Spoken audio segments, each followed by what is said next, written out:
ஆசீர்வதி ஆண்டவரே. நாங்கள் இருக்கிற சூழ்நிலை வராம இருக்கிறவங்களையும் நன்றி, வர்ற அளவுக்கு வந்து காத்துக்கொள்ள ஆண்டவரே. நன்றி ஆண்டவரே, நன்றி ஆண்டவரே. ஆண்டவரே பட்டணி எல்லாத்தையும் போட்டு இது பண்ணதுக்கு நன்றி ஆண்டவரே.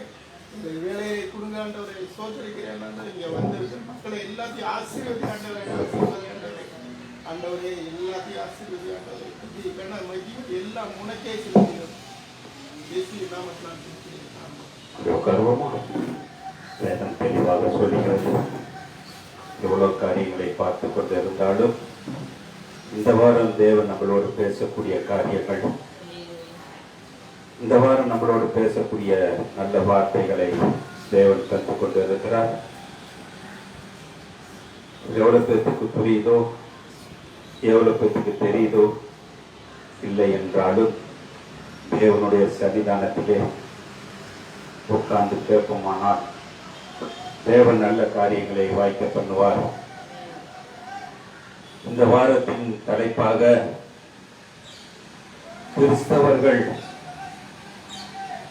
ஆலோசனையா யோசனையா எதை தெரிந்து கொண்டு இருக்கிறார்கள்?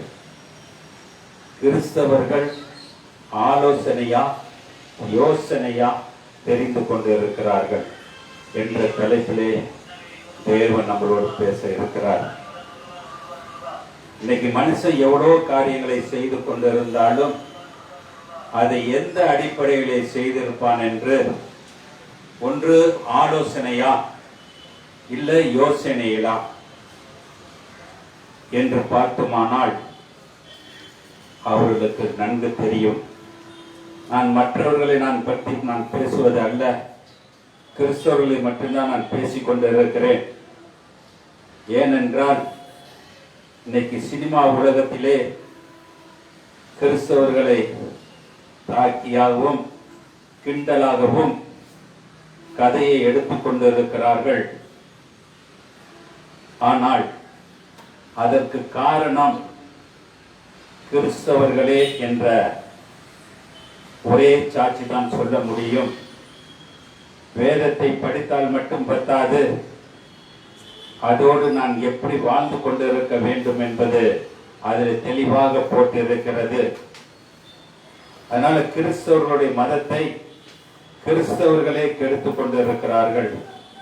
நான் பெரியவன், நான் சிறியவன் என்று சொல்லிக் கொண்டிருக்கிறார்கள். அதனால்தான் இன்னைக்கு ஆண்டவர் என்னோடு பேச வேண்டிய வார்த்தைகளை கொடுத்திருக்கிறார். கிறிஸ்தவர்களின் எண்ணங்கள் ஆலோசனையா இல்லை யோசனையா? எப்படிப்பட்ட வாழ்க்கை வாழ்ந்து கொண்டிருக்கிறார்கள்? வேதம் தெளிவாக சொல்லுகிறது. நீதிமொழிகள் 11ஆம் அதிகாரம் 14ஆம் வசனம் சொல்லுகிறது,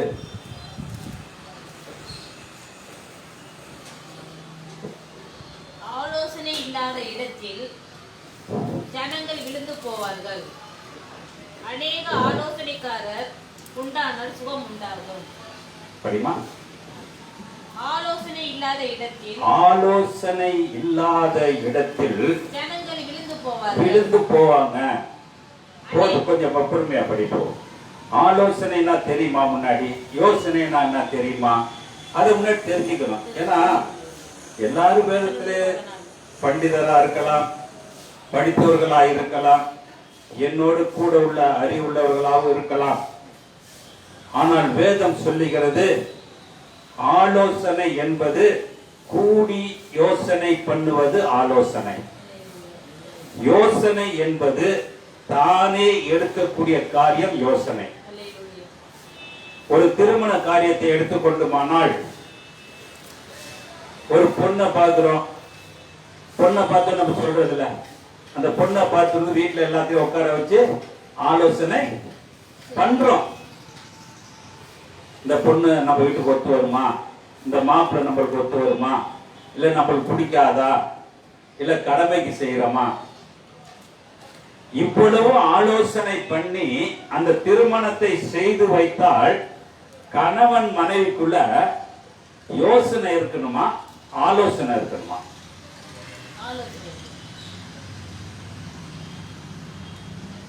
ஆலோசனை இருந்தா அந்த குடும்பம் சீர்கெட்டு போய்விடும். ஆலோசனை இருந்தா அம்மாக்காரி ஒண்ணு சொல்லியிருப்பா, அப்பங்கார ஒண்ணு சொல்லியிருப்பான், தாய் மாமா ஒண்ணு சொல்லியிருப்பான். இந்த ஆலோசனை கேட்டு குடும்பம் நடத்துவோமானால் அந்த குடும்பமா இருக்காது. ஆனால் கணவன் மனைவிக்கு யோசனை வேண்டும். எனக்கு இவர் இப்படி இருக்கிறாரு, எனக்கு இவ இப்படி இருக்கிறா, இதை நான் நினைச்சு வாழ்வோமானால் அதுதான் யோசனை. இன்னைக்கு எப்படி வாழ்ந்து கொண்டு இருக்கிறோம்? எப்படி வாழ்ந்து கொண்டு போய் கொண்டிருக்கிறோம்? இப்போ ஆலோசனை வேண்டுமா, யோசனை நம்மளுக்கு வேண்டுமா? நம்மளுக்கு என்ன வேண்டும்? ஆலோசனை கேட்டு அதை தன் யோசனையிலே கொண்டு வர வேண்டும். விதாட்ட இயேசு ராஜா போய் என்ன செய்யறாரு? இரவு புகாரும் ஆலோசனை கேட்டுட்டு வந்து யோசனையா நம்மளுக்கு போதிச்சார். இயேசு எப்படி செஞ்சார்? நம்மளுக்கு யோசனையா போதிச்சார். ஆனா அதை ஏத்துக்கிட்ட நாம் இதுவரைக்கும் ஆலோசனையும் இல்ல, யோசனையும் இல்ல. என்னத்துல ஆலோசனை இல்ல, யோசனை இல்ல. ஏதோ வாரம் எங்க அப்பா என்னை அடிக்கடி திட்டுவார். நான் மைக் செட்டு கடை வைத்த பொழுது சொல்லுவார், இது யாரை குற்றப்படுத்துறதுக்காக அல்ல, என்னை திட்டினதை சொல்லுவேன். எரும மாடு மாதிரி தண்ணியில படுத்து கிடக்குறியாடா சொன்னார். அது எனக்கு புரியல. என்ன சொல்றது? ஒரு 100 தடவை சொல்லியிருப்பாரு. அப்ப நம்மள எரும மாடுன்னு சொல்றாரா, இல்ல தண்ணியில படுத்துறதுனால சொல்றாரா? அப்பதான் எனக்கு ஒரு நாள் கோவப்பட்டு அவர்கிட்ட போய் என்னை எரும மாடுன்னு சொல்றியே, அதனால என்ன அர்த்தம்னு கேட்டேன். அவர் சொன்னாரு, எரும மாடு கூட உடம்பெல்லாம் தண்ணிக்குள்ள இருக்கும், தலை மட்டும் தாண்டா நீட்டிட்டு இருக்கும், அது ஆண் மாடா பெண் மாடா தெரியாதுறாங்க. என்ன இருக்கு தெரியுமா? அப்ப சொல்லுங்க, அப்பயே எனக்கு புரியல. அப்ப பெண் மாடா இருந்தா யோசனையில நடக்குண்டா, ஆண் மாடா இருந்தா ஆலோசனை நடக்குன்னு சொன்ன. அப்ப நீ வந்து கடையை பார்க்கணும், நீ பாட்டு பொம்பளை மாடு மாதிரி படுத்து கிடக்குறியே.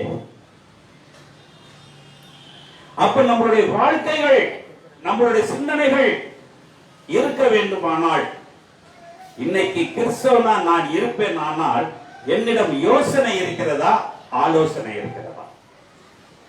ஒரு எவ்வளவு பேர் போதிக்கலாம், எல்லாத்தையும் நம்ம எடுத்து நம்ம மண்டையில வச்சுக்க முடியாது.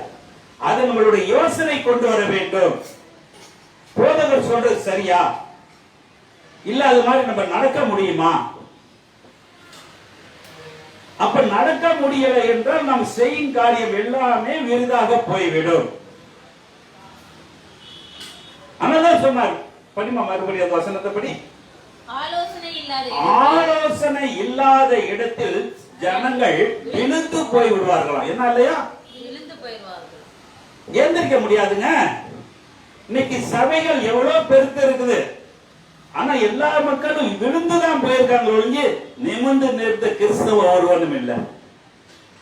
நான் தான் உண்மையான கிறிஸ்தவன் சொல்ற அளவுக்கு ஆர்சியா இருக்கட்டும், சிஎஸ்சியா இருக்கட்டும், லுத்தனரா இருக்கட்டும், எனிபடி பெண்டிகாஸ்ட் சபையா இருக்கட்டும், நான் உண்மையான கிறிஸ்தவன் சொல்லி மார்பு தட்டக்கூடிய ஒருவன் இருப்பான், ஆனால் அவன் உண்மையான இயேசுக்கு பிள்ளையாய் இருக்க முடியும், பிதாவுக்கு பிள்ளையாய் இருக்க முடியும். அவங்க ரெண்டுமே இல்லைங்க. ஆலோசனை இல்லை, யோசனையும் இல்லை. ஏதோ வந்து எங்க அப்பா சொன்ன மாதிரி வந்து உட்கார்ந்து இருக்கிறேன். அப்ப நம்மளுக்கு ஒரு சிந்தனை வேண்டும். புருஷங்கார ஒரு திட்டின உடனே போய் எங்க அம்மாட்ட போன் பண்ணி எங்க புருஷன் திட்டினாரு, அவரை திட்டட்டுமான்னு கேட்கறது இல்ல. உடனே நம்ம என்ன செய்யறோம்? அடுத்த வார்த்தையை நம்ம சொல்லிடுறோம். இது யாரையும் கேட்கல, தன் யோசனையை வந்து எதற்கு பயன்படுத்தி கொண்டிருக்கிறோம்? ஆலோசனை எதற்கு பயன்படுத்தி கொண்டிருக்கிறோம்? அப்ப யோசனை என்ன என்றால், ஆலோசனை என்றால் ரெண்டையுமே நம்ம தெரிஞ்சுக்கணும். சண்டையில கூட சொல்லுவாங்க, அப்பா யோசனை பண்ணி செய்ப்பா, அப்படிதான் சொல்லுவாங்க. ஏய் நீ ஆலோசனை பண்ணி பாருடா, அப்படி யாரும் சொல்ல மாட்டாங்க. அட்வைஸ் பண்றவங்க என்ன சொல்லுவாங்க? யோசனை பண்ணி பாரு. ஏன்னா உன் மனசுல நினைச்சு பாரு, அவளோட பிடிக்குதா, அவளோட வாழ உனக்கு பிடிக்குதா, உனக்கு அந்த வேலை பிடிக்குதா. வரிஜில உதாரணமா எடுத்துக்கிட்டோம்னா, அவர் வேலையை பார்த்த உடனே ஆலோசனை செய்ய முடியாது. இப்படி ஏணி மரம் போட்டா இங்க அடிக்கலாம், இல்ல இந்த சாறு கட்டினா அடிக்கலாம் யாரு சொல்லுவா? வரிஜில் சொன்னாதான் அந்த மேஸ்திரி கேட்டு அப்ப சாரம் கட்டிக்கப்பா, இல்ல ஏணி மரம் போட்டு அடி. அப்ப ஆலோசனை செய்யக்கூடியவர் நானா இருக்க வேண்டும். ஆலோசனை சொல்றவங்க எதிர்பார்த்தியா இருக்கும். அப்ப எதிர்பார்த்தி சொல்ற ஆலோசனை எனக்கு ஒத்து வருமான்னு நம்ம பார்க்கணும். ஒத்து வருமா, ஒத்து வருமான்னு கேட்கிறேன். இன்னைக்கு விழுந்து போறதுக்கு காரணம், சபைகள்ல பலவிதமான கருத்துக்களை பயன்படுத்தும் பொழுது மக்கள் ஆலோசனை தெரியல, யோசனை தெரியாம போயிட்டு இருக்காங்க. காலையில என்னோட பேசிட்டு இருக்கப்ப ஒருத்தர் கேட்டாரு, இன்னைக்கு என்ன தலைப்பு. அவரு என்னோட லைவ் பார்த்துட்டு இருக்கனால கேட்டாரு, இன்னைக்கு கிறிஸ்தவர்களுக்கு ஆலோசனை இருக்கா யோசனை இருக்கா என்ற தலைப்புல பேச போகிறேன் என்று. உனக்கு மட்டும் இந்த தலைப்புல எங்க கிடைக்குதுன்னா, ஆனா எங்க போய் காசு கொடுத்தா வாங்க, வேதத்துல இருக்குது, எடுத்து சொல்ல போறேன். இன்னைக்கு அவசியம் நான் கேட்கிறேன் என்று சொன்னார். ஏன்னா இன்னைக்கு ஜனங்க கெட்டு போறதுக்கு காரணமே யோசனை தாங்க, ஆலோசனை தான். ஒண்ணு சொன்னோன்னு அப்படி செஞ்சிடறோம். ஏன்னா ஏன் இதை சொல்றேன்னா, ஏதேன் தோட்டத்திலே ஆதாம் ஏவாளும் நிர்வாணமாக இருந்தாங்க என்று படிக்கிறோம். படிச்சோமா? அப்ப அவங்களுக்கு ரெண்டு பேர்த்துக்குமே யோசனை இருந்துச்சு. நல்லா கேட்டுக்கங்க. ஏன்னா இது யாரும் சொல்றது கிடையாது, சொல்ல தெரியலன்னு தெரியாது. இதெல்லாம் இப்படி டீப்பா உள்ள போறதுக்கு அவங்களுக்கு நேரம் கிடையாது. அவங்க நிர்வாணமா இருந்த பேர் ரெண்டு பேரும் ஒரே யோசனை இருந்தனால அவங்களுக்கு நிர்வாணம் தெரியவில்லை. என்னைக்கு அந்த பழத்தை தின்னார்களோ ஆலோசனை ஆயிடுச்சு, நிர்வாணம் வெளியாயிடுச்சு. இப்ப இந்த கிறிஸ்தவர்கள் நிர்வாணமா இருக்கிறார்களா, ட்ரெஸ் போட்டு இருக்கிறார்களா, எப்படி இருக்காங்க சொல்லுங்க பாப்போம். அப்ப நான் தேவையில்லாத ஒரு பொருளை தின்னதுனால ட்ரெஸ் போட்டிருக்கேன், நான் ஜிப்பா போட்டிருக்கேன். ஆனா அந்த பொருள் இல்லாம என்னை உண்டாக்குனவரு நிர்வாணமா இருக்க எனக்கு ஒண்ணும் தெரியல. அப்ப யோசனைக்கும் ஆலோசனைக்கும் வித்தியாசத்தை நாம் தெரிஞ்சு கொள்ள வேண்டும். கிறிஸ்தவ எந்த ஆலோசனையில போயிட்டு இருப்பாங்க?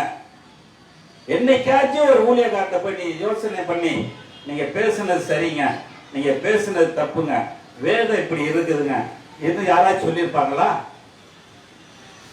சொல்றதுக்கு முடிஞ்சிட்டா, டீ கொடுத்தாங்களா, குடிச்சிட்டு வந்தோமா, இல்லையா சொல்லிட்டு வந்தோம். ஆனால் கேள்வியும் பதிலும் சேர்ந்தால்தான் யோசனை வரும். கேள்வியும் பதிலும் சேர்ந்தாதான் யோசனை வரும். ஆனா இதுவரைக்கும் எங்கேயுமே இல்லை. இன்னைக்கு பிள்ளைய படிக்க வைக்கிறோம், பிள்ளை சரியா படிக்கலன்னா அதே டிக்கெட்டை டியூஷனுக்கு அனுப்புறோம். என்னைக்காட்டி சபைக்காரங்க ஊழியக்கார வீட்டுல போய் எனக்கு புரியல இதை சொல்லுங்கன்னு எந்த விசுவாசி கேட்டிருக்குமா? அவனுக்கு இன்னைக்கு நடத்துறது அவனுக்கு பெரிய பாடா இருக்கும். இதுக்குதான் அவன் தலையெழுத்து.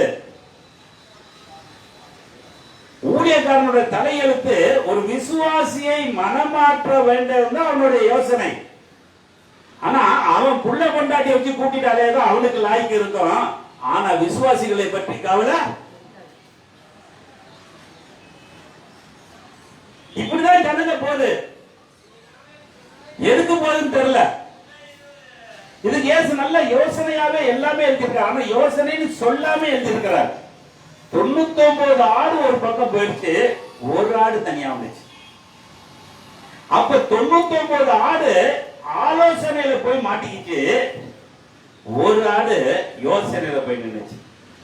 இந்த ஆலோசனையில இருக்க ஆட தேவன் தேடவில்லை, யோசனையில உள்ள ஆட தேவன் தேடினார். நம்ம யோசனையா இருப்போமா? இருப்போமா? இதெல்லாம் கதையெல்லாம் படிச்சிருப்போம். அப்ப 99 நீதிமானை பார்க்கிலும் அவங்க நாங்க நீதிமானு தான், ஆனா முட்டாள் நீதிமான்கள். சபையில 99 பேர் 100 பேர் இருந்தா அதுல 99 பேர் முட்டாளு, ஒருத்தன் நல்லவனா இருப்பான். ஆனா இப்ப இருக்க சபையில 100மே எப்படி இருக்கும்? சத்தமா சொல்லு மாட்டா, சொல்ல வெக்கமா இருக்கா? ஏன்னா இன்னைக்கு நான் இருக்கிறேன்னா எனக்கு தெரியாது, நான் வீட்டுக்கு போவேனான்னு எனக்கு தெரியாது. எனக்கு தினமும் ப்ராப்ளங்கள் ஏறிக்கொண்டு இருக்குது. எந்த நேரம் மரணம் வருங்கிறது எனக்கு தெரியாது. ஆனால் நான் போதித்தது சரியான ஆலோசனையிலே நான் சொல்லி இருப்பேனால் நீங்கள் யோசித்து பார்க்க வேண்டும் என்பதை என்னுடைய நம்பிக்கை. நான் ரொம்ப படிக்கல, நான் பட்டதாரி அல்ல, ஆனால் தேவன் சொன்ன வார்த்தையை நான் சொல்லிக் கொண்டிருக்கிறேன். நான் 99ஓட நான் சேரவில்லை, அந்த 1ஓட நான் சேர்ந்து கொண்டிருக்கிறேன். அந்த 1 யோசனையில் இருந்தனால்தான் இயேசு அந்த ஆடை தோளில் போட்டார். இன்னைக்கு எத்தனை பேர் ஆடைய தோல்ல போட்டு வருவாங்க? எத்தனை பேர் நம்மளோட சிந்தனைகள் இருப்பாங்க? எத்தனை கிறிஸ்தவன், எத்தனை ஊழியக்காரன் இயேசுடைய சோல்டர்ல இருப்பானா? ஒரு விசுவாசியே இருக்காது. ஊழியக்காரன் சொல்ற அட்வைஸ்ல கேட்டாதானே விசுவாசி தேரும். நீங்க நம்மளுடைய சிந்தனைகள் அப்ப யோசனை பெருசா ஆலோசனை பெருசா என்றால் இல்ல, ஜனங்களுக்கே தெரியாது. என்னங்க இது ஒரு டாபிக்கா? ஏன்னா இந்த டாபிக் வேதத்தை அப்படியே மறைத்து வைத்திருக்கிறார். இயேசு எந்த இடத்துல நான் உனக்கு ஆலோசனையா சொல்றேன்னு சொல்ல, நான் யோசனையா சொல்றேன்னு சொல்ல, அவர் சொன்னது பூராவுமே யோசனையாவே சொன்னார். அதை எடுத்துக்கிற நான் ஆலோசனையா எடுத்து நிதானிக்க வேண்டும். அப்ப ஒண்ணுல ஒரு விதானம் சொல்றாரு. என்னன்னாக்க லூக்கா 14ஆம் அதிகாரம்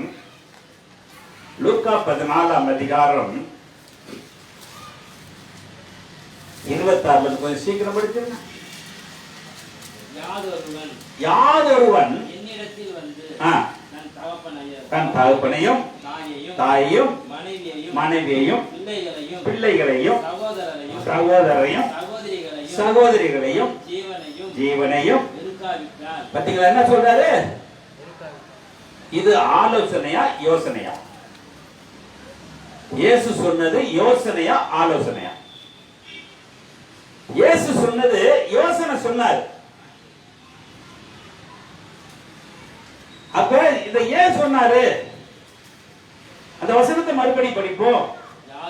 யாதொருவன், யாரும் எனிபடி, கிறிஸ்துவ ஏத்தனா இருக்கலாம், ஏத்துக்காதவனா இருக்கலாம், முன்னால ஊழியக்காரனாவே இருக்கலாம். எல்லாத்துக்கும் சட்டம் ஒண்ணுதான். எல்லாத்தையும் மண்ணுக்குள்ளதான் போட்டு ஊழியக்காரன் மேல வச்சுட்டு வந்துடுறோமா? சொல்லுங்க பாப்போம். எனக்கெல்லாம் பாத்தீங்கன்னா 6 அடி வெட்டுறாங்க, இன்னும் 10 அடி கீழே விட்டு, ஏன்னா மேல ஏஞ்சி வந்துருவான்னு என்ன செய்வாங்க? 10 அடி குழி வெட்டி ஏந்திரிக்காத அளவுக்கு மண்ணு போட்டு மூடிடுவாங்க. ஒரு அலையில சொல்லுவோமா, மேல இருந்த வரைக்கும் போதும். அப்ப சொல்றாரு, படிங்க சீக்கிரம் படிங்க. யாதொருவன் என்னிடத்தில் வந்து தகப்பனையும் தாயையும் மனைவியையும் பிள்ளைகளையும் சகோதரரையும் சகோதரிகளையும் ஜீவனையும் என்ன சொல்றாருங்க? இப்படிப்பட்ட இயேசு கும்பிடலாமா? கும்பிட கூடாதுங்க. கிறிஸ்தவம் வேண்டாம்.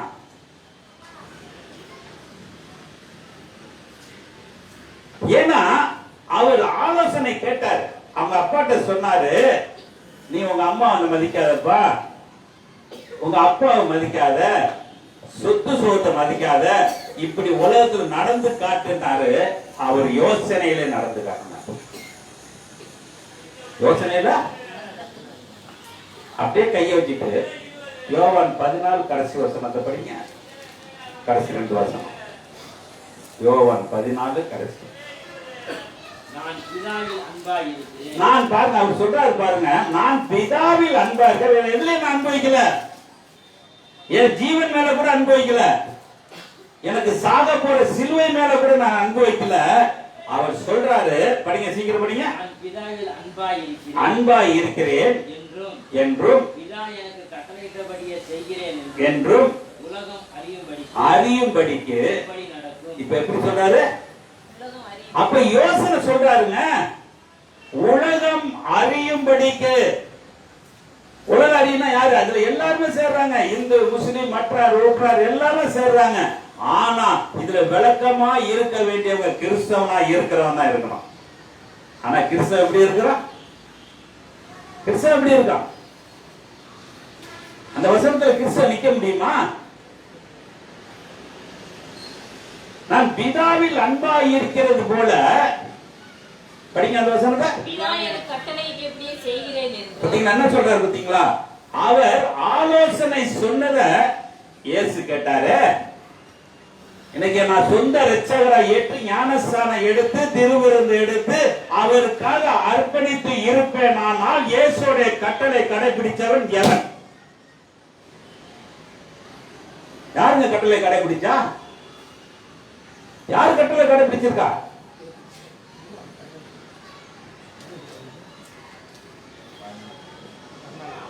அப்ப நம்ம பொய் சொல்றோமா உண்மை சொல்றோமா? பொய் சொல்றோமா உண்மை சொல்றோமா? அப்ப இந்த வசனத்தெல்லாம் மக்கள் மத்தியில இருந்தா எத்தனை பேர் என்னைக்கு சாவாங்க? நேற்று ஒருத்தர் பழைய கோயில்ல ஒருத்தர், நான் தீபாவளி பிடிச்ச அன்னைக்கு நான் ஊருக்கு போயிருந்தேன். அதுக்கு அடுத்த நாள் அவரு இறந்துட்டாரு. சாட்சி சொல்ல வேண்டுமானால் இந்த சேருக்கு 1000 ரூபாய் பணம் கொடுத்தாரு. சேர் வாங்கினோன்னே 1000 ரூபாய் பணத்தை கொடுத்து சேர் வாங்கிக்கணும். இல்லை நான் வேண்டாம். இல்லை என் பேர்ல இருக்கட்டும். அப்ப ஏன் சொல்றேன்னா, அவருடைய சாவு எனக்கு தெரியல.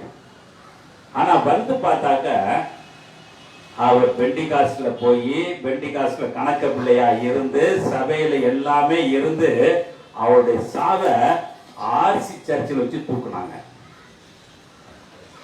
எங்க வச்சு தூக்குனாங்க? முழுசு ஞானஸ்தானம் எடுத்து திருவிருந்து எடுத்து பக்தியா இருந்து அவரு பைபிளை தூக்கிட்டு போய் எல்லாம் செஞ்சு எல்லாமே என்ன ஆச்சு? பரலோகம் போயிடுவாரா? எனக்கு கொடுத்த காசு 1000 ரூபாய். அப்ப எப்படி? அப்ப போதிக்கிற ஒழுங்கா போதிச்சு இருக்கணும். போதிக்க தெரியாத போதிக்க கூடாது. அப்ப ஒழுங்கா போதிச்சிருந்தானாக்க அவன் அவங்க குடும்பத்தை திருத்திருப்பான். தான் மட்டும் வந்து போறதுக்கு சபை அல்ல, தன் குடும்பமே வர்றதுக்கு தான் சபை. அதான் சொன்னாரு, தாயி தகப்ப எல்லாத்தையும் விட ஒரு நாள் முடியுமா? முடியாது. பொண்டாட்டி சம்பாதிச்சு கொண்டு கொடுப்போம், கொஞ்ச நேரம் ஆச்சு சம்பளம் வாங்கணும் ஏஞ்சி ஓடுறோம். ஆனா பொண்டாட்டிய கூட்டிட்டு வந்து உட்கார வைக்கிறதுக்கு அறிவு.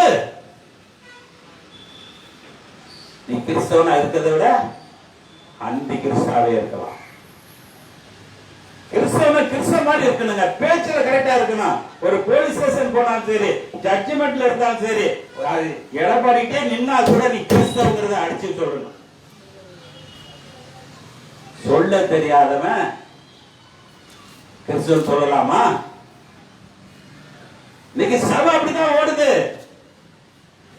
ஒரு பொண்டாட்டியை திருத்த முடியாத சபை ஊழியக்காரனா இருக்கிறான், உள்ளே திருத்த முடியாத ஊழியக்காரனா நிக்கிறான். காரணம், வேதத்தை சரியா சொல்லல, ஆலோசனை பண்ண தெரியல, யோசனை பண்ண தெரியல. அதான் சொல்ற 14 சீக்கிரம். அவர் அன்பா இருக்கிறது போல பிதாவின் அன்பாய் இருக்கிறேன் என்றும் பிதா எனக்கு கட்டளையிட்டபடியே செய்கிறேன் என்றும் உலகம் அறியும்படி. உலகம் பாத்தீங்களா? யாருங்க? உலகம் அறியும்படிக்கு இப்படி நடக்கும். இவ்விடம் விட்டு போவோம் வாருங்கள். பாத்தீங்களா என்ன சொல்றாரு? இவ்விடம் விட்டு போவோம். ஆலோசனை அழகா முடிஞ்சு போச்சு. இனிமேல் நீ என்ன செய்யணும்? யோசனையில நடக்க கத்துக்கணும். நடப்போமா? நம்மள எவ்வளவு யோசனை இருக்குது? வார வாரம் வந்து உட்கார்ந்து தேர தேய்ச்சிட்டா மட்டும் போதுமா? வார வாரம் வந்து நான் ரசிகர்ல படிச்சப்ப சொல்லுவாங்க, நான் 5ஆவதுல 3 வருஷம் இருந்தேன். 5ஆவதுல ரொம்ப ஸ்ட்ராங்கா படிக்கணும்னா 5ஆவதுல 3 வருஷம் இருந்தேன். 6ஆவதுல 2 வருஷம் இருந்தேன். இப்படி ஒவ்வொன்றுலயும் 2 வருஷமா இருந்துட்டு போனேன். எஸ்எல்சி எல்லாரும் எழுதுறப்ப 15-16 வயசுல எழுதுனாங்க. நான் எஸ்எல்சி எழுதுனப்ப 18 வயசுல எழுதுனேன். ஏன்னா ஒவ்வொன்றுல டபுளா நல்ல ஆழமா படிக்கணும்னு. எப்படி படிக்கணும்னு? ஆழமா படிக்கணும்னா ஒவ்வொரு வருஷமா ஒரு டீச்சர் இருக்காங்க, அவங்க இறந்து போயிட்டாங்க. ரொம்ப பெரிய நல்லா அப்படி ஸ்டீபா இந்த வருஷம் அங்க உட்காராத, அங்க உட்காரு, பாஸ் ஆகுவ. ஏன்னா அங்க தேஞ்சி போயிருக்கு ஒரு வருஷமா, அங்க உட்கார்ந்து கொஞ்சம் தேயும். இன்னைக்கு சபைக்கு போறவங்க எப்படி இருக்காங்க? நான் சொல்ற மாதிரியா இல்ல நான் போய் சொல்றேன்?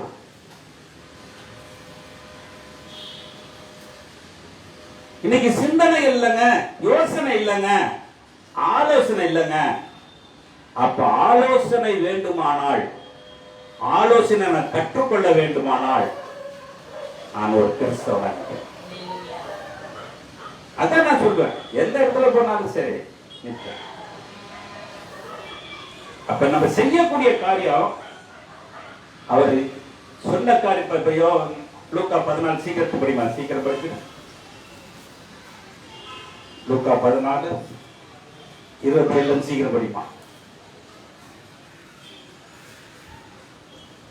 14 தன் சிலுவையை சுமந்து கொண்டு என்ன சொல்றாருங்க? சுமந்து கொண்டு. இத ஆலோசனையா சொன்னாரா யோசனையா சொன்னாரா? அவர் சுமக்கல, இயேசு சுமக்கல. சுமக்கிறதுக்கு முன்னாடி நம்மள்ட்ட என்ன சொல்றாரு? சொல்றாரா? அவரு சொல்லிட்டு செய்யறது ஆலோசனை, செய்யறதுக்கு முன்னாடி சொல்றது யோசனை. அவர் சொல்றாரு, எல்லாத்தையும் விட்டாதான் நீ சிலுவை தூக்க முடியும். சிலுவை தூக்குறப்ப கூட என் புள்ள பொம்பளை புள்ள வந்து என்ன சொல்ல, அப்பா அதெல்லாம் வேண்டாம்பா, நீங்க எனக்கு வேணும்பா. நான் என்ன செய்ய? சிலுவையா சிலுவை என்ன இருந்தா உடைச்சி அடுப்பு எரிச்சிருக்க. அவர் சொன்னார், ஆலோசனை சொன்னார். ஏன்னா எது ஆலோசனை எது யோசனைன்னு தெரியாம கிறிஸ்தவ பைபிள் படிச்சுட்டு இருக்கான். பைபிள் படிச்சியா? படிச்சேன். எத்தனை தடவை படிச்சேன்? 10 தடவை படிச்சேன். 100 தடவை. எதுல ஆலோசனை எது ஆலோசனை இல்ல. அப்ப முன்னாடி சொன்னாரு, யோசனை சொன்னாரு. தாய் தகப்பனை விட்டு யோசனையை சொன்னார். நான் விட்டுட்டேன் யோசனையை சொன்னாரு. ஆனா சிலுவையை சுமந்து வாங்குறது ஆலோசனையா மாறுது. அப்ப இந்த ஆலோசனையும் சோதனை யோசனையும் ரெண்டும் நம்ம மனசுக்குள்ளதான் இருக்கு. அப்ப இந்த ரெண்டையும் நான் ஒன்னா ஆக்கணும்னாக்க என் இறைவன் என்னோடு இருக்கு. இல்லாட்டி முடியாது. இன்னைக்கு பாருங்க, பிளேன் பறக்குது, ரிப்பேர்னா இறக்கிடுறான், முடியலன்னா இறந்துடுறான். இறக்குனா திருப்பி அந்த பிளேன்ல ஏறி உட்காருவாங்கல்ல அடுத்தவங்க, வேற பிளேன், அது ரிப்பேர் ஆகாதா? ஆனா மனுஷனுக்கு அந்த யோசனை வராது. இந்த பிளேன் தாண்டா ரிப்பேர், அது ரிப்பேர் ஆகாது. அது ஆகுமா ஆகாதா? இப்படிதான் இங்க இருக்கிறோம், இவன் திட்டுவான், அங்க போவான் அவன் திட்டுவான், அங்க போவான் அவன் திட்டுவான். ஆனா இப்படியே திட்டி திட்டி நம்மளோட யோசனை பூரா ஆலோசனை ஆகி கடைசியில எங்க போறோம்? அண்டர் கிரவுண்டுக்கு போறோம். அப்ப நம்மளோட சிந்தனைகள் அந்த இயேசுக்கு பின்னாடி நிறைய பேர் வந்தாங்க, ஒழுங்கி கூட இருக்க முடியல. ஏன்னா அவர் சொன்ன வார்த்தை பூரா யாராலையும் ஜீரணிக்க முடியல, செய்ய முடியல. அதனால என்ன செஞ்சாங்க? இயேசுவை கழட்டி விட்டு குணம் பெற முடிஞ்சா குணம் பெற்றுங்க, இல்லையா விட்டுட்டு பாருங்க. அவருடைய யோசனை அப்படியே கையை வச்சுட்டுவான். மத்திய 8ஆம் அதிகாரம் அப்படியே கையை எல்லாத்தையும் கையை வச்சுக்கன்னா டக்கு டக்குன்னு பண்ண நேரம் ஆகுது. 8ஆம் அதிகாரம் 4ஆவது வசனம் பாருங்க. இயேசு அவனை நோக்கி இதை ஒருவனுக்கு சொல்லாதபடி எச்சரிக்கையாயிரு. ஆயினும் போய். இப்ப இயேசு இந்த வார்த்தை ஆலோசனையா சொன்னாரா யோசனையா சொன்னாரா? இந்த வார்த்தை என்ன சொல்லியிருப்பாரு? யோசனையா சொல்றாரு. குஷ்டரோகி பத்தி கதை தெரியாது. மரத்திலிருந்து இறங்குறப்ப ஆண்டவர்கிட்ட கேட்கிறான், ஒரு நாள் சித்தம் இருந்தா அவன் யோசனையில கேட்கிறான். ஆனா இவரு அந்த யோசனைய ஆலோசனை மாதிரி சொல்றாரு. எப்படி சொல்றாரு? நீ இதை போய் ஆசாரியிடம் காட்டி மோசே உனக்கு என்ன செய்ய சொன்னாரோ அதை செய். அப்ப எப்படி ஆண்டவர் ஆலோசனை சொல்றாரு பாத்தீங்களா? நம்ம சண்டையில சொல்றோம், ஏய் நான் ஒரு ஆலோசனை சொல்றேன் கேக்குறியா? என்ன சொல்லிட்டு கேட்போம். இந்த வார்த்தை சொல்லிதான் சொல்றோம், சொல்லாம இருப்போமா? ஏய் கொஞ்சம் பேர் நான் ஒரு ஆலோசனை சொல்றேன், உன் பொண்டாட்டி பிரியன்னு ஆசைப்படுறியா? கொஞ்சம் ஒரு ஆலோசனை சொல்றேன். நல்ல பெரிய அணு குண்டா வச்சு பிரிச்சிடும். அப்ப நம்மளோட சிந்தனைகள். அவர் சொன்னாரு, என்னை நம்பி வந்துட்ட, ஆனா நீ என்னை நம்ப கூடாது, ஆனா நம்ப வேண்டிய ஒரு ஆள் இருக்காரு, அத ஆலோசனையா சொல்றாரு. அவங்க இதெல்லாம் படிச்சு விவரமா தெரிஞ்சுக்கிட்டா தாங்க வேதம் நம்மளுக்கு மண்டையில ஏறும். இல்லைன்னா ஒரு காலத்துல ஏறாது. கிறிஸ்தவன் சொன்னாலே எனக்கு போகணும். அப்ப நம்மளுடைய சிந்தனைகள். ஆனால் இப்படி விட்டு தன் ஜீவனை வெறுத்து சிலுவையை எடுத்துக்கொண்டு வருகிறவன் தான் அவருக்கு பார்த்து. அப்ப எனக்கு சிலுவை எடுத்துட்டு வரணும், நான் ஏன் யோசனையில எடுக்கணும்? என் புள்ள பட்டாட்டுலாம் இருந்தா எடுக்க முடியாதுன்னா முன்னாடியே சொல்லி முடிச்சிட்டார். ஒரு கிறிஸ்தவ மதத்துல ஈடுபட வேண்டுமானா எல்லாத்தையும் விட்டுட்டு வருவியா? இயேசு அம்மா எல்லா அண்ணன் தங்கச்சி எல்லாத்தையும் விட்டுதான் யோர்தான் நதிக்கு வந்தார். அவன் யோவான் ஸ்நானம் கேட்கல. எங்கப்பா உங்க அம்மா, எங்க உன் தம்பியெல்லாம் இருந்தாங்களே கேட்டாங்களா? ஏன்? நினைச்சு நிக்கிறவன் தனியா வருவான், நினைச்சு நிக்கிறவன் கூட்டத்தோட ஞானத்தை எடுப்பான். நம்ம கூட்டத்தோட ஞானத்தை எடுத்தோமா தனிச்சு எடுத்தோமா? அங்க ஒரு மீட்டிங் நடக்கும், வீட்டுக்குள்ள வந்து ஒரு மீட்டிங் நடக்கும். நம்ம கிறிஸ்தவ குடும்பம். நம்ம என்ன குடும்பம் சொல்லுங்கள, வாய் திறந்து. நம்மளாம் நாங்களா கிறிஸ்தவ குடும்பம். அப்ப நம்முடைய சிந்தனைகள். அப்ப யோசனைக்கு ஆலோசனைக்கு வித்தியாசம் இப்ப தெரியுதா? தெரியுதா? ஆலோசனைக்கும் யோசனைக்கும். அப்ப நம்ம செய்யக்கூடிய காரியம். அதுக்காக சொல்றாரு இப்படிப்பட்ட காரியத்தை அந்த யோவான் லூக்கா 14ஆம் அதிகாரம் 29 படிமா. சீக்கிரம் படி. 2 வருஷம் தள்ளிப்படி. அஸ்திவாரம் போட்ட பின்பு, அஸ்திவாரம் பாருங்க, ஒரு கோட்டையை கட்டுறான். அஸ்திவாரம் போட்ட பின்பு முடிக்க திராணி இல்லாமல் போனார். என்ன சொல்றாருங்க? முடிக்க திராணி, இந்த சிலுவையை தூக்க தகுதி இல்லாமல் போனா. எப்படி ஆலோசனை சொல்றாரு பாருங்க. ஒரு உதாரணம் கொடுக்கிறார். நீ எல்லாத்தையும் விட்டுட்டு வாடா, அப்பதான் சிலுவை தூக்குன்னு சொன்னாரு. அதுக்கு உதாரணம் சொல்றாரு பாருங்க. நீ ஒரு கோட்டையை கட்டும் போது அஸ்திவாரம் போட்டுட்டு கன்னத்துல கை வச்சுட்டு உட்காராத, கணக்கு பாருங்க. என்ன பார்க்க சொல்றாரு? கணக்கு பாரு. கட்டுவியா? இயேசு கடைசி வரைக்கும் நிப்பியா? எந்த கிறிஸ்தவன் நிப்பான் கடைசி வரைக்கும்? சொல்லுங்க பாப்போம். நான் இப்போ ஒரு சாவு கூட சொன்னேன், என்னங்களா நிக்க முடியுமா? ஆனா வருத்திலம்மா என்னை பொறுத்த வரைக்கும் வருத்திலம்மா என்னை பொறுத்த வரைக்கும் நின்னாங்க. அவங்க பரலோகம் போறாங்களா பூலோகத்துக்கு போறாங்களா ஐ டோன்ட் கேர், அதை பத்தி எனக்கு தெரியாது. ஆனா சொன்ன வசனம் அவங்க காதுல இருக்குது. அவங்களுக்கு செய்ய வேண்டிய சடங்குகளை நான் ஒழுங்கு மரியாதையா செய்து அனுப்பினேன். இனிமேல் செய்யறது நம்மளுடைய ஆசை, அது அவங்களுக்கு அல்ல. அன்னைக்கு செய்ய வேண்டியது சொல்ல வேண்டியது அன்னைக்கு கரெக்டா நான் சொல்லி முடித்து விட்டேன். ஆனால் இன்னைக்கு எனக்கு கிடைக்க வேண்டிய ஆசீர்வாதம், உங்களுக்கு கிடைக்க வேண்டிய ஆசீர்வாதம் ஆலோசனையில வரப்போதா யோசனையில வரப்போதா? அப்ப யோசனையை நீ தேடி பிடிச்சு பார்த்தினாதான் ஆலோசனை பின்னாடி வரும். அப்பதான் சொல்றாரு, படிச்சு முடிச்சோமா சீக்கிரம். இந்த மனுஷன் ஆ, கட்ட தொடங்கி முடிக்க திராணி இல்லாம போனார். என்ன இல்லையா? திராணி இல்லாம திராணினா தெரியுமா? தகுதி இல்லாமல் போனால். என் பொண்டாட்டி விட்டுட்டு வர முடியாதுங்க. என் பொண்டாட்டி விட்டுட்டு வர முடியாதுங்க. என் பொண்டாட்டியில ஒரு சபைக்கு போவாங்க, நான் ஒரு சபைக்கு போவாங்க. அவங்க ஆட்சியிலே இருக்கிறாங்க, நான் பாரதேசியில இருக்கிறேங்க.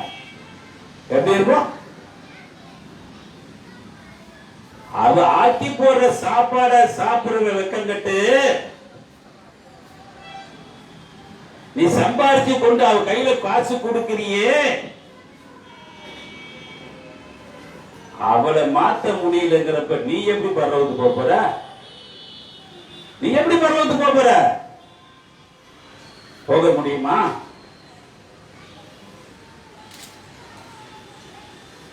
அப்ப பரலோகத்துக்கு போக வேண்டுமானால் நான் கொடுக்கிறதும் நான் சாப்பிடுறதுல கரெக்டா இருக்கணும்.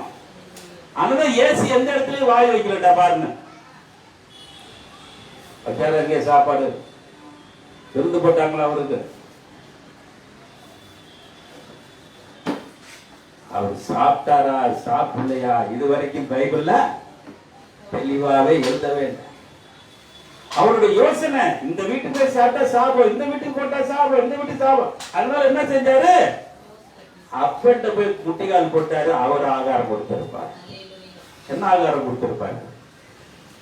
என்ன ஆகாரம் கொடுத்திருப்பாரு? என்னங்க ஆகாரம் கொடுத்திருப்பாரு?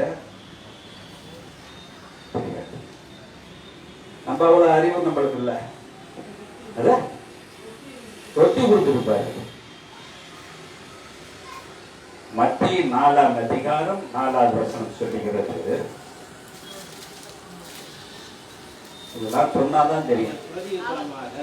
பிரதி உத்தரமாக 54 மாத்திரம்.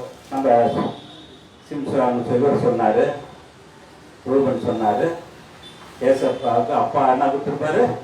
ரொட்டி பக்கத்துல பேக்கரியில இருந்து வாங்கி ஜாம் தடவி கொடுத்திருப்பாரு. இவன் போய் நேரடியா பார்த்துட்டு வந்து ரொட்டி கொடுத்தாருட்டான். அவனுடைய யோசனை அவ்வளவுதான். அவனுடைய யோசனை, ஆலோசனை எங்க இருக்குது? அவர் சொல்றாரு பாருங்க, மாத்தாள் படி, மாத்தாள் நீதான் பித்து பித்து முடிச்ச பாரு, படி சீக்கிரம் படி. மனுஷன் அப்பத்தினால் மாத்திரம் அல்ல. அப்ப தேவன் பேசுற வார்த்தையில இயேசுக்கு வயிறு ரொம்ப இருக்குமா? ரொம்ப இருக்காதாங்க.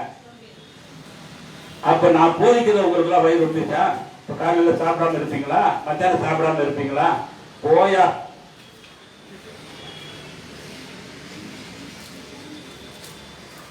அப்ப என்னுடைய வார்த்தை மனுஷ வார்த்தை தான் நினைக்கிறீங்க, ஆனா தேவனுடைய வார்த்தைன்னு நினைக்கிறீங்களா? அப்ப நம்ம பேசுற சிந்தனைகள் எல்லாம் மாற்றிக்கொள்ள வேண்டும். எவ்வளவு நாள் ஒன்னா சேர்ந்து பார்க்க போறது கிடையாது. ஒரு மாசம் வரைக்கும் அவங்க இங்க வந்தாங்க, பார்த்தேன். அதுக்கு இப்ப பார்க்க இது மாதிரி காலங்கள் எல்லாத்துக்கும் வருமா வராதா? அவங்களுக்கு மட்டும் தான் சட்டம் போட்டிருக்கான். 1 கோடி ஜெயிப்போம், 1 கோடி பாடுவோம் சொல்றோமே, 1 கோடி இருக்க முடியுமா கடைசி வரைக்கும்? ஆனால் இயேசுவோடு இருக்கிறவர்கள் அவரோடு கூட வருவாங்க. எவரோடு கூட வருவாங்க? படிச்சிருக்கோம்ல. அப்ப நம்ம கூட நாள் வருவோமா?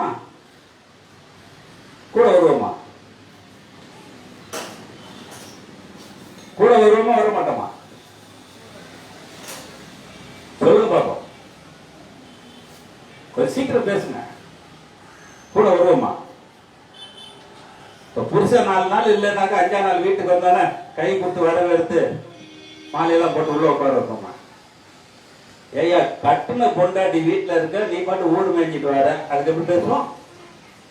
ஒரு லாங்குவேஜோட பேசுவோம். ஏன்டி நம்ம கல்யாணம் பண்ணிட்டு வீடு வச்சிருக்க, வீட்டுல இருக்க வேண்டியதாங்க. அதுக்குதான் நீ கல்யாணம் பண்ணினியா? எப்படி கேட்போம்? ஆனா இயேசு கூட வர்றதுக்கு யோசனையும் இல்ல, ஆலோசனையும். நம்ம என்ன ஜடம்னு சொல்லலாம். ஜடம்னா தெரியுமா? ஜடம்னா சொல்ல மாட்டா. உயிரற்றது. அப்படிதானே இருக்கிறோம். சங்கீதம் செவட்டு மீடியன் பாம்புட்ட ஊதுறது ஒண்ணு கேட்காது, அது பாட்டு படுத்திருக்கும். அது மாதிரிதான் நம்ம எப்படி இருக்கிறோம். இயேசு சொன்ன வார்த்தையை கேட்டிருந்தா நான் ஒவ்வொருத்தையும் சொல்லுவேன். ஒரு ஊழியக்காரன்டே சொல்லுவேன், மத்தேயு 5ஆம் அதிகாரம் உன்னால கடைபிடிக்க முடியுமா? மத்தேயு 5ஆம் அதிகாரத்துல 60 வசனம் இருக்குது. 60 தானா? எனக்கு தெரியல பாருங்க. ஏன்னா நான் ரொம்ப படிச்சவன். நான் 40 அதனாலதான் சொன்னேன், ரொம்ப படிச்சனாலதான். ஏன் 48 வந்துச்சுன்னா அன்னைக்கு சொன்னேன், இன்னைக்கு சொன்னேன். 40 வயசுல குணம் மாறும் மனுஷனுக்கு, நாய் குணம் வரும். 8 வயசுல புள்ள குணம் இருக்கும். புள்ள 40 வயசுல நாயா மாறும். அதனால 5ஆம் அதிகாரத்துல 48 வசனம் இருக்குது. அத படிச்சா ஒண்ணு புள்ளையா மாறலாம், இல்லைன்னா நாயா மாறலாம். ஒண்ணு புள்ளையா மாறலாங்க, 8 வயசு புள்ளையா மாறலாம், அதுக்கு ஒண்ணும் தெரியாது. ஆனா 40 வயசு ஆளா இருந்தா என்ன இருக்கும்? என்ன இருக்கும்? இதுக்காகதான் நாய்களுக்கு ஜாக்கிரதை. பழமொழி 40 வயசு ஆச்சுன்னா நாய் கொண்டுங்கிறோம், ஆளுக்கு ஜாக்கிரதை. வேதத்திலிருந்து ஒரு வார்த்தை கூட வாயில வராது, எல்லாம் என் சொந்த வார்த்தை தான். எல்லாமே என்னுடைய சொந்த வார்த்தையா. அப்ப நம்மளுடைய ஆலோசனை இல்லாதனாலதான் இன்னைக்கு நம்ம வீணா போய் கொண்டு இருக்கோம். யோசனை பண்றது கிடையாது. ஒரு இடத்துல உட்கார்ந்தோமா, சரி இன்னைக்கு என்ன தியானிப்போம், என்ன தியானிப்போம், அவருக்கு நான் இன்னும் என்ன நெருங்க வேண்டும். கிட்டி சேர்ந்தாயா, கிட்டி சேர்ந்தாயா, கிட்டி சேர்ந்தாயா. பவுல் சொல்றான், சாரி பவுல்ங்கிறான். தாவீது 1ஆம் சங்கீதத்துல முதல் வசனம் சொல்றாரு, சீக்கிரம் படிங்க. சங்கீதம் 1 முதல் வசனம். அதெல்லாம் மெமரியா தெரியணும். துன்மார்க்கருடைய, இப்ப யாரு ஆலோசனை? ஒரு ஊழியக்காரனுடைய ஆலோசனை கேட்டா அவன் நல்லவனா துன்மார்க்கனா? நல்லவனா? சொல்லுங்க. துன்மார்க்கனுடைய ஆலோசனை நடவாமலும் பாவிகள் வழியிலே நில்லாமலும் உட்காரும் இடத்துல உட்காராமலும். இது ஒரு சபையில இருக்குமா இருக்காது? இருக்குமா இருக்காது? என்னை நிறைய பேர் பரியாசம் பண்ணியிருக்காங்க, அதை பத்தி நான் அதை பத்தி கவலைப்படவே மாட்டேன். எனக்கு என்ன சொல்றாரோ, என்னை அடிக்கிறதுக்கு உதைக்கிறதுக்கு ஒரே ஆளு அதிகாரம் உண்டு. ஒண்ணு இயேசு, இல்லாட்டி அவங்க அப்பா. வேற எவனும் என் மேல கை வைக்கிறதுக்கு முடியாது. ஆனா பொறாமையில வெட்டினாதான், பொறாமையில ஆனா நான் சொன்ன வார்த்தையிலே தப்போ ரைட்டோ இதை கேட்க வேண்டுமானால் என் இயேசு ஒருவர் தாங்க. நான் ஓப்பனா எங்க இருந்தாலும் பேசுறேன், சொல்ல பேசுறேன், கரெக்டா பேசிடுறேன். இதுதான் சத்தியம். கேட்க காது உள்ளவன் கேட்கட்டும், இல்லாட்டி இறங்கி போகட்டும். அப்ப நம்மளுடைய சிந்தனைகள் படி அந்த வசனத்தை நடவாமலும் எங்க போய் நிக்கிறோம்? நம்ம சபைக்கு போயிட்டு எங்க நிக்கிறோம்? நம்ம சொல்லுங்க பாப்போம். சபைக்கு போயிட்டு எங்க நிக்கிறோம்? இது ஒழுங்கா? அந்த சங்கீதம் 1 கூட நம்மளால என்ன செய்ய முடியல? முதல் வசனத்தை நம்மளால கடைபிடிக்க முடியல. பாவிகள் பக்கத்துல உட்கார்ந்து இருப்போம். சபையில எல்லாமே பரிசுத்தவானா, அந்நிய பாஷை பேசும், டங்கு டங்குன்னு ஆடு, எல்லாம் ட்ரெஸ் ஆகுதா கூட தெரியாது, டங்கு டங்குன்னு ஆடி என்ன செய்யும்? அப்ப பரியாசக்காரன் இருக்கிற இடத்துல எப்படி இருக்கணும்? பாவிகள் இருக்கிற இடத்துல எப்படி இருக்கணும்? கர்த்தருடைய வேதத்தை இரவும் பகலும் தியானிக்கிற யோசனை உள்ள மனுஷன் பாக்கியவான். ஆலோசனை இல்ல, இரவும் பகலும் வேதத்தை தியானிக்கிற மனுஷன் இழைக்காம துண்டு போடாம ஆணி அடிக்காம வேதத்தையே நம்பி இருக்கிற மனுஷன் இருக்க முடியுமா? இருக்க முடியுமா? நீ பேசுவையா, ஆனா எங்களுக்கு லெட்டர் நினைக்கிறார் எல்லாம் நீ செட்டில் ஆயிட்ட, நான் இன்னும் செட்டில் ஆகிறதுக்கு இன்னும் எவ்வளவு நாள் இருக்கு தெரியல. அது வரைக்கும் கடவுள் அது மட்டும் கேட்பார். ஏன் அவங்க கொண்டாடி தர வேண்டியதானே, பெத்த பிள்ளைய தர வேண்டியதானே, இல்ல இவங்க அம்மா அப்பா தர வேண்டியதானே, இவங்க மாமன் மச்சான் சொன்னாங்களே அவங்க தர வேண்டியதானே. ஆனால் ஜீவன் யார்கிட்ட வச்சிருக்காரு? அப்ப ஜீவன் தர்றவரை நான் மறந்து இருந்தேன்னா என் புள்ள கொண்டாட்டி எல்லாம் விட்டுட்டு நான் என்ன செய்வேன்? இப்ப இதுல வருதுலம்மா பாக்கியம் உள்ளதா பாக்கியம் இல்லையா? பேர புள்ள வரைக்கும் பார்த்துட்டாங்கள ஆசீர்வாதம். அந்த ஸ்லாகியம் உனக்கு கிடைக்குமா? எனக்கு கிடைக்குமா? இதான் சொல்றேன். அப்ப இந்த ஆசீர்வாதம் எப்ப கிடைக்கும்? அப்ப என்னோட யோசனையில என்னைக்கு நடக்கிறேனோ இது மாதிரி நடக்கும். சொல்லுவார் என்ன சண்டைன்னா சண்டை போட்டுக்காதீங்கப்பா, சந்தோஷமா இருங்க, அந்த வார்த்தை தான் சொல்லுவாங்க. எட்ட ஒருத்தர் சொல்லும் போது அது தம்பி அப்படி இருந்துட்டுங்க, நீங்க சண்டை போட்டுக்காதீங்க. ஒரு வார்த்தை சொன்னாலும் இன்னைக்கு ஆணி மாதிரி இருக்குமானால் அவர்கள் உள்ள நல்ல உள்ளமா இருந்தனால அந்த ஆலோசனை எனக்கு யோசனையாக வந்தது. ஆனா இன்னைக்கு யோசனைகள் நம்மகிட்ட எப்படி இருக்கு? நம்மளுடைய சிந்தனைகள் எப்படி போய்கொண்டிருக்கிறது? அப்ப இன்னைக்கு மாற வேண்டுமானால் நான் யோசனை வேணுமா ஆலோசனை வேணுமா? என்ன வேணும் நம்மளுக்கு? நம்மளுக்கு என்ன வேணுங்க? சங்கீதம் 139:17 சொல்றாரு. அதுல சொல்றாரு பாருங்க, சங்கீதம் 139:17 தேவனே உமது ஆலோசனைகள், உமது ஆலோசனை யாருங்க? தேவனுடைய ஆலோசனை, உமது ஆலோசனைகள் எனக்கு எப்படிங்க? நம்மளுக்கு எப்படி இருக்கு? அருமையானது. அப்ப மாறுறவனுக்கு தாங்க அருமை, மாறாதவனுக்கு மாறாதவனுக்கு என்ன? என் பொட்டாட்டியை கேட்டேன், ஏண்டி என்னை கல்யாணம் பண்ணி 30 வருஷம் ஆச்சு, இன்னும் என்னை பத்தி புரிஞ்சிக்கலையா? அப்ப அவ என்ன மாறல? என்னை அவ புருஷனாவே இன்ன வரைக்கும் என்னைய நினைக்கலையே. நான் வேதத்தை நேசிக்கிறோனா? நேசிக்கிறோனா? நேசிக்க மாட்டேன். 30 வருஷமா கட்டி தாலி கட்டி அவளோட வாழ்க்கையெல்லாம் நடத்தினவளே சொல்றா, உனக்கு என்னைக்குமே அறிவு இருக்காது.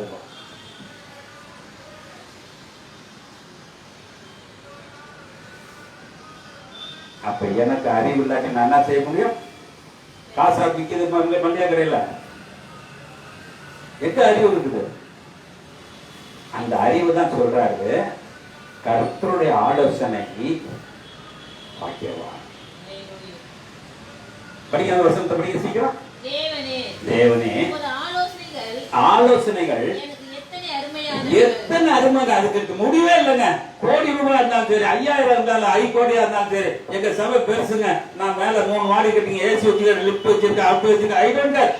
ஆனால் தேவனுடைய ஆலோசனை இல்லாத இடம் சீர்கட்டு போய்விடும். தேவனுடைய ஆலோசனை இல்லாத சீர்கட்டு போய்விடும். அப்ப சீர்கட்டு போகாம இருக்கிறது அவர் சொல்றாரு. ஆலோசனை சொல்ற சீக்கிரம் படிங்க. அவைகளின் தொகை எவ்வளவு அதிகம்? எவ்வளவு அதுக்கு என்ன ரேட் போடுறாரு பாருங்க. அது தொகை எவ்வளவு, அதுக்கு மதிப்பு இல்லைங்க. அப்படிப்பட்ட ஒரு ஆலோசனை, காசுக்கு மதிப்பு கொடுக்கக்கூடிய ஒரு ஆலோசனை என்கிட்ட இருந்தா நான் ஒரு கிறிஸ்தவனா இருப்பேனா? இருக்க மாட்டேன். இப்ப நம்ம கிறிஸ்தவனா அந்தி கிறிஸ்தவ சும்மா சொல்லுங்க, அதனால ஒண்ணும் இல்ல. நம்ம கிறிஸ்தவங்களா இல்ல, கிறிஸ்தவங்க தான். என்ன செஞ்சாலும் நாங்க கிறிஸ்தவங்க தான். எங்களுக்கு இயேசு ஒரு கடைசி நாள்ல வந்து 2 கல்வல ஒரு கல்வனை மன்னிச்சார்ல, அது வேதத்துல இருக்குது. அன்னைக்கு எங்களை மன்னிச்சுருவாரு. நாங்க எவ்வளவு தப்பு செஞ்சாலும், கோடி கணக்கான தப்பு செஞ்சாலும் அந்த நேரத்துல வந்து மாத்தாலே எல்லாம் உன்னை மன்னிச்சுட்டேன் வான்னு கை பிடிச்சி எடுத்துட்டு போவார். உண்மையா? உண்மையா? உண்மையா உண்மையா? போன வாரம் தான் படித்தோம். பாவத்தை அறிக்கையிடாதவன் போயிருவோமா? கிறிஸ்தவனா இருப்போமா? அப்ப நம்மளுடைய சிந்தனைகள் மாற வேண்டுமானால் அப்படியே கடைசி 2 வருஷம் பெற்று லூக்கா 14 கடைசி 2 வருஷத்துக்கு படியுமா சீக்கிரம்? லூக்கா 14 கடைசி 2. உப்பு நல்லதுதான். உப்பு நல்லதுதான். எது? மனுஷன் நல்லவன் தான். நம்மள யாரு? சொல் பேச்சு தட்டுவோமா? சொல் பேச்சு தட்டுவோமா? தட்டுவோமா தட்ட மாட்டோம். சொன்ன புருஷன் சொன்னா, பொண்டாட்டி சொன்னதான் புருஷன் கேட்டுட்டு இருக்கான். புருஷன் சொல்லி எந்த பொண்டாட்டியும் இருக்கா சரித்திரம். ஒரு வீட்டுக்கு போயிருந்தேன், நான் ஏற்கனவே கதை சொன்னேன்னு நினைக்கிறேன். சபைக்கு புறப்பட்டு இருந்தாங்க. அந்த வீட்டுக்கு நான் நேராக போனேன். அவர் புறப்பட்டு நல்லா இன் பண்ணிட்டு வெளியே இருந்தார். நான் பிரதர் சபை கிளம்பிட்டீங்களா? மணி 7 ஆச்சு. என்ன அவங்களுக்கு 7 மணிக்கு சர்வீஸ் இல்லை. என் பொண்டாட்டி புறப்பட்டு இருக்கா. எப்போ புறப்பட்டு இருக்கா? அப்போ புருஷக்காரன் என்ன செஞ்சிருக்கா? என்னையா நீ புறப்பட்டுட்டா? என்னங்க ஏதாவது சொன்னாக்கா அவர்கிட்ட ஏதாவது சொல்லுவான். போற இடத்துல போய் நிம்மதியா உட்காருங்க. என்ன சொல்றாங்க? போற இடத்துல போய் அப்ப இங்க திட்டிட்டு போயிட்டாக்க அந்த சேர் பக்கத்துல புடிச்சு முட்டாட்டி உட்காந்து செய்தியை கேட்பானுங்களா? இந்த 2 பேசிட்டு இருப்பாங்களா? எப்படி இருக்கும்? இப்ப அவள் அர்ஜென்டா வந்து என்னத்தை கத்துக்கிட்டா அர்த்த கேள்வி கேட்பான். அவன் கத்துக்க மாட்டா, நம்மளே கத்துக்க விட மாட்டான். வந்தியில வெளியே வந்தியில என்ன ஊழியர் சொன்ன மாதிரி நடந்துட்டேன் நீனு. அப்ப ஆம்பளை என்ன செஞ்சிருக்குன்னா, முன்னாடி நீ நடடி, அப்ப நான் நடக்கிறேன்னு சொல்லுவானா? வாயை குட்டிக்குவோம். ஆம்பளைக்கு எவ்வளவு வெயிட்டு? மீச வச்சு ஆம்பளை. அதனால நான் வலிச்சிடுறது. நாய்க்கள் மட்டும் என்ன இருக்குது?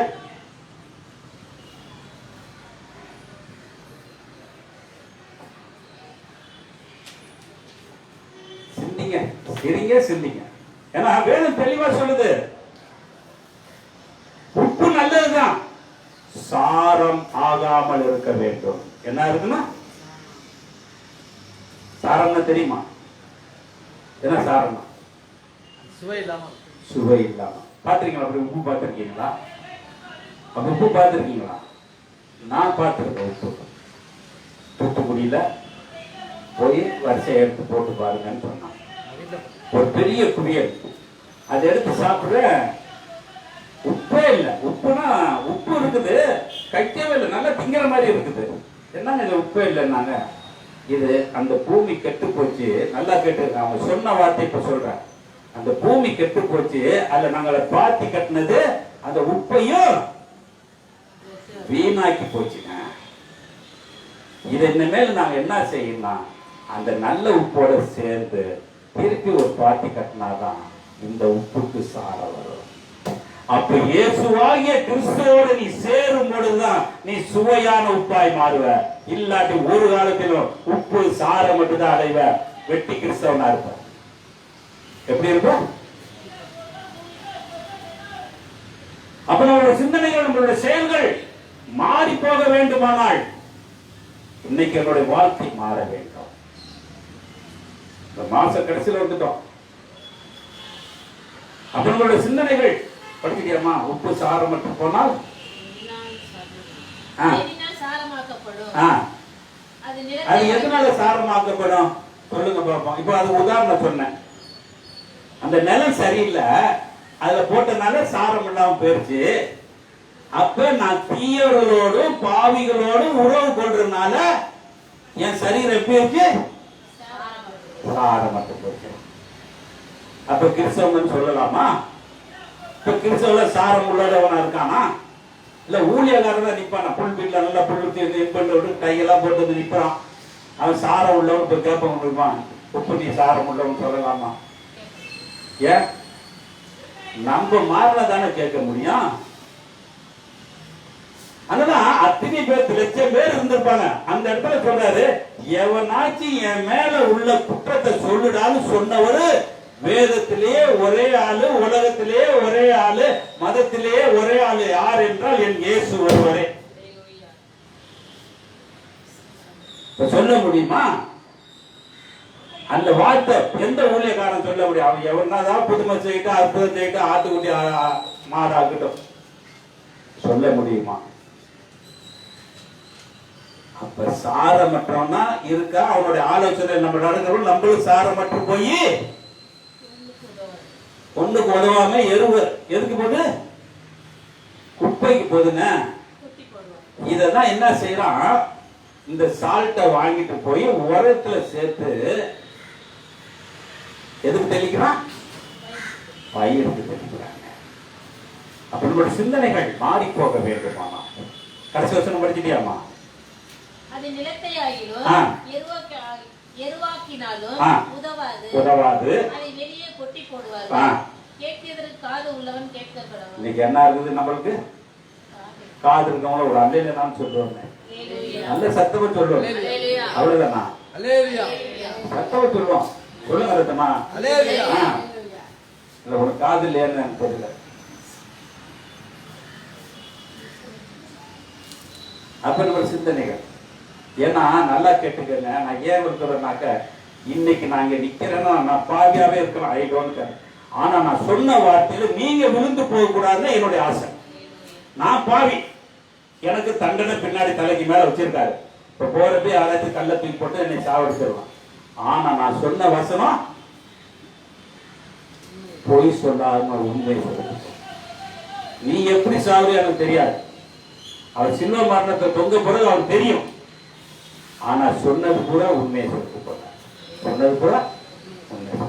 அப்படிப்பட்ட இயேசு நான் எப்படி வச்சிருக்கேன்? அப்படிப்பட்ட இயேசு நான் எப்படி வச்சிருக்கேன்? சொந்த ரட்சகர்னு சொல்றேன். தாய் தட்டிய விட முடியாது, கொண்டாட்டிய விட முடியாது, பிள்ளைய விட முடியாது, சொத்தை விட முடியாது, வேலையை விட முடியாது. ஆனா பேசுறது வழக்கறையா பேசுறமே.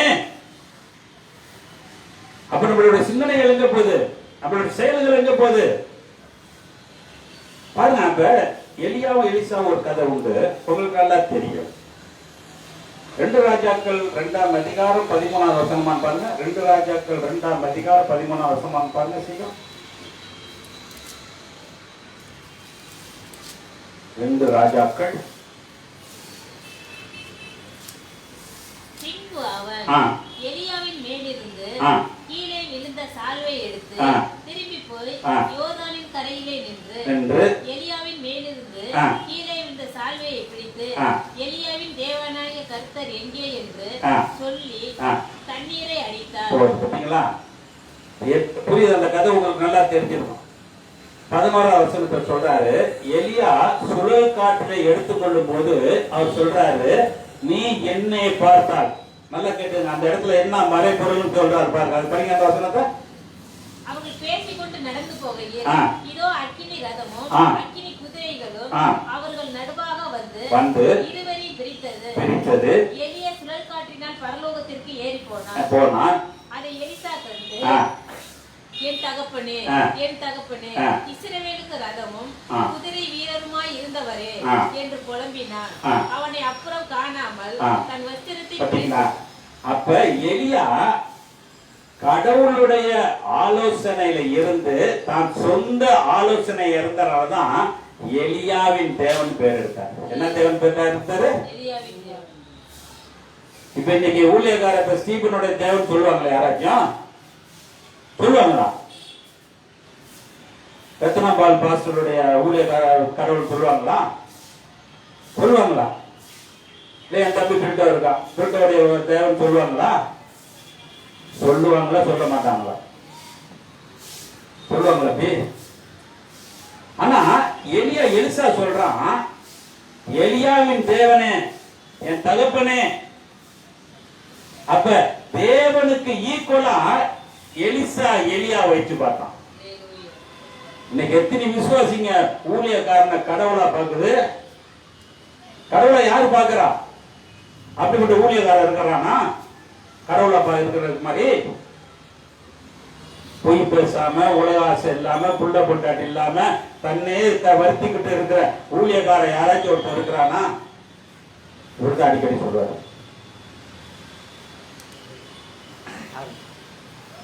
கார்ல வந்து இறங்குவான், மோட்ல போவான்,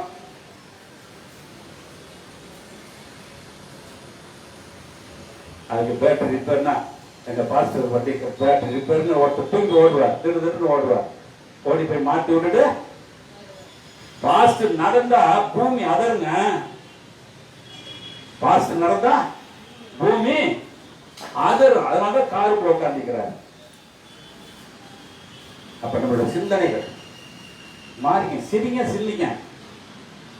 ஏன்னா பொய்யா வாழ்ந்துட்டு இருக்கீங்க, பொய்யா இருக்கிறீங்க. இப்ப கூட கேட்கலன்னா இப்ப எல்லாரும் உலகத்து வாயில எல்லாத்து வாயில வந்துருச்சு கடைசி காலம், கடைசி காலம், கடைசி. கொரோனா வந்தோட என்ன காலம் வந்துருச்சு? கடைசி காலம், கடைசி காலம். 2000 சொன்னாங்க ஒரு கல் வந்து இப்ப மேல இருந்து உள்ள போகுதுன்னு. அப்பே இயேசு சொன்னார் 2000 வருஷத்துல அழியும் சொன்னாங்க. இப்ப 20 வருஷம் ஓடிடும். அப்ப அவங்களை சொன்னவங்களை என்னத்தை எதை வச்சு அடிக்கிறது? எதை வச்சு அடிக்கிறது? மனுஷகுமாரன் வருவதையும் நியாயம் தீர்க்கிறதையும் ஒருவரும் ஒரு நிமிஷம் கூட அறிய முடியாது. எப்ப வர்றாருன்னு அப்ப ஆயத்தமா இருந்து போயிட்டார். அது ஆலோசனை. அந்த ஆயத்தமா இருக்கிறத நான் யோசனையா எடுத்து நான் எப்படி வாழணும், எப்படி இருக்கணும், எந்த நிலையில இருக்கணும் நம்ம சிந்திக்க. அதுதான் பவுலடியா நல்ல அழகா எழுதியிருக்கிறார். ஏன்னா நிறைய பேர் தாவீது இருந்தான். தாவீது 2 யோசனை தான். யோசனை இருந்துச்சு, ஆலோசனை இருந்துச்சு.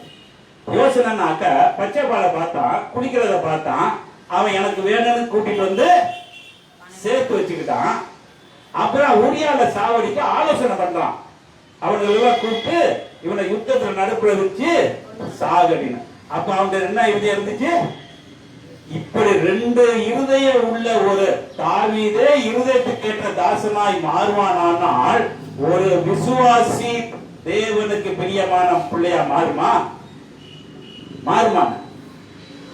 யோசனை இல்ல, ஆலோசனை இல்ல. நான் நீ சொன்ன மாதிரி எருமாடு எங்க படுத்திருக்கு?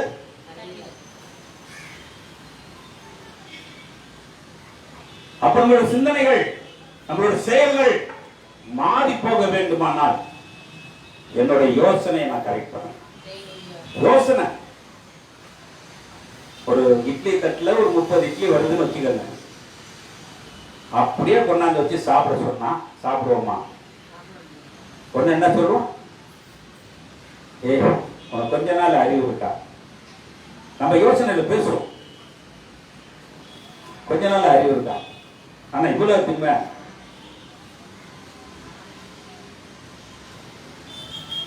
அப்பயே ஒரு வாரம் என் பொண்டாட்டி சோறாக்காம படுத்திருந்தா பக்கத்து வீட்டுக்காரி வந்து நம்மள்ட்ட சொல்லுவான், பொண்டாட்டி பாரு சோறாக்காம படுத்து கிடக்குறான்னு ஆலோசனை சொன்ன. வீட்டுக்குள்ள வந்து பொண்டாட்டியை பார்த்து என்ன சொல்லுவோம்? என்ன சொல்லுவோம்? இதுக்குதான் உன்னை கல்யாணம் பண்ணிட்டு வந்து ஜவுடால படுத்து தூக்கிட்டு இருக்கியா? நம்மள்ட்ட 2 ஆலோசனை சொல்றது தெரியுதா? அடுத்தவங்க சொன்னோன்னு பொண்டாட்டியை திட்டுவான். பொண்டாட்டியை திட்டணும்னு யோசனை பண்ணிட்டு வரமாட்டான். அவன் சொல்லுவான், உன் பொண்டாட்டி சரியில்லை, நீ அவளோட எப்படி குப்பை போட்ட? எப்படி சொல்லுவோம்?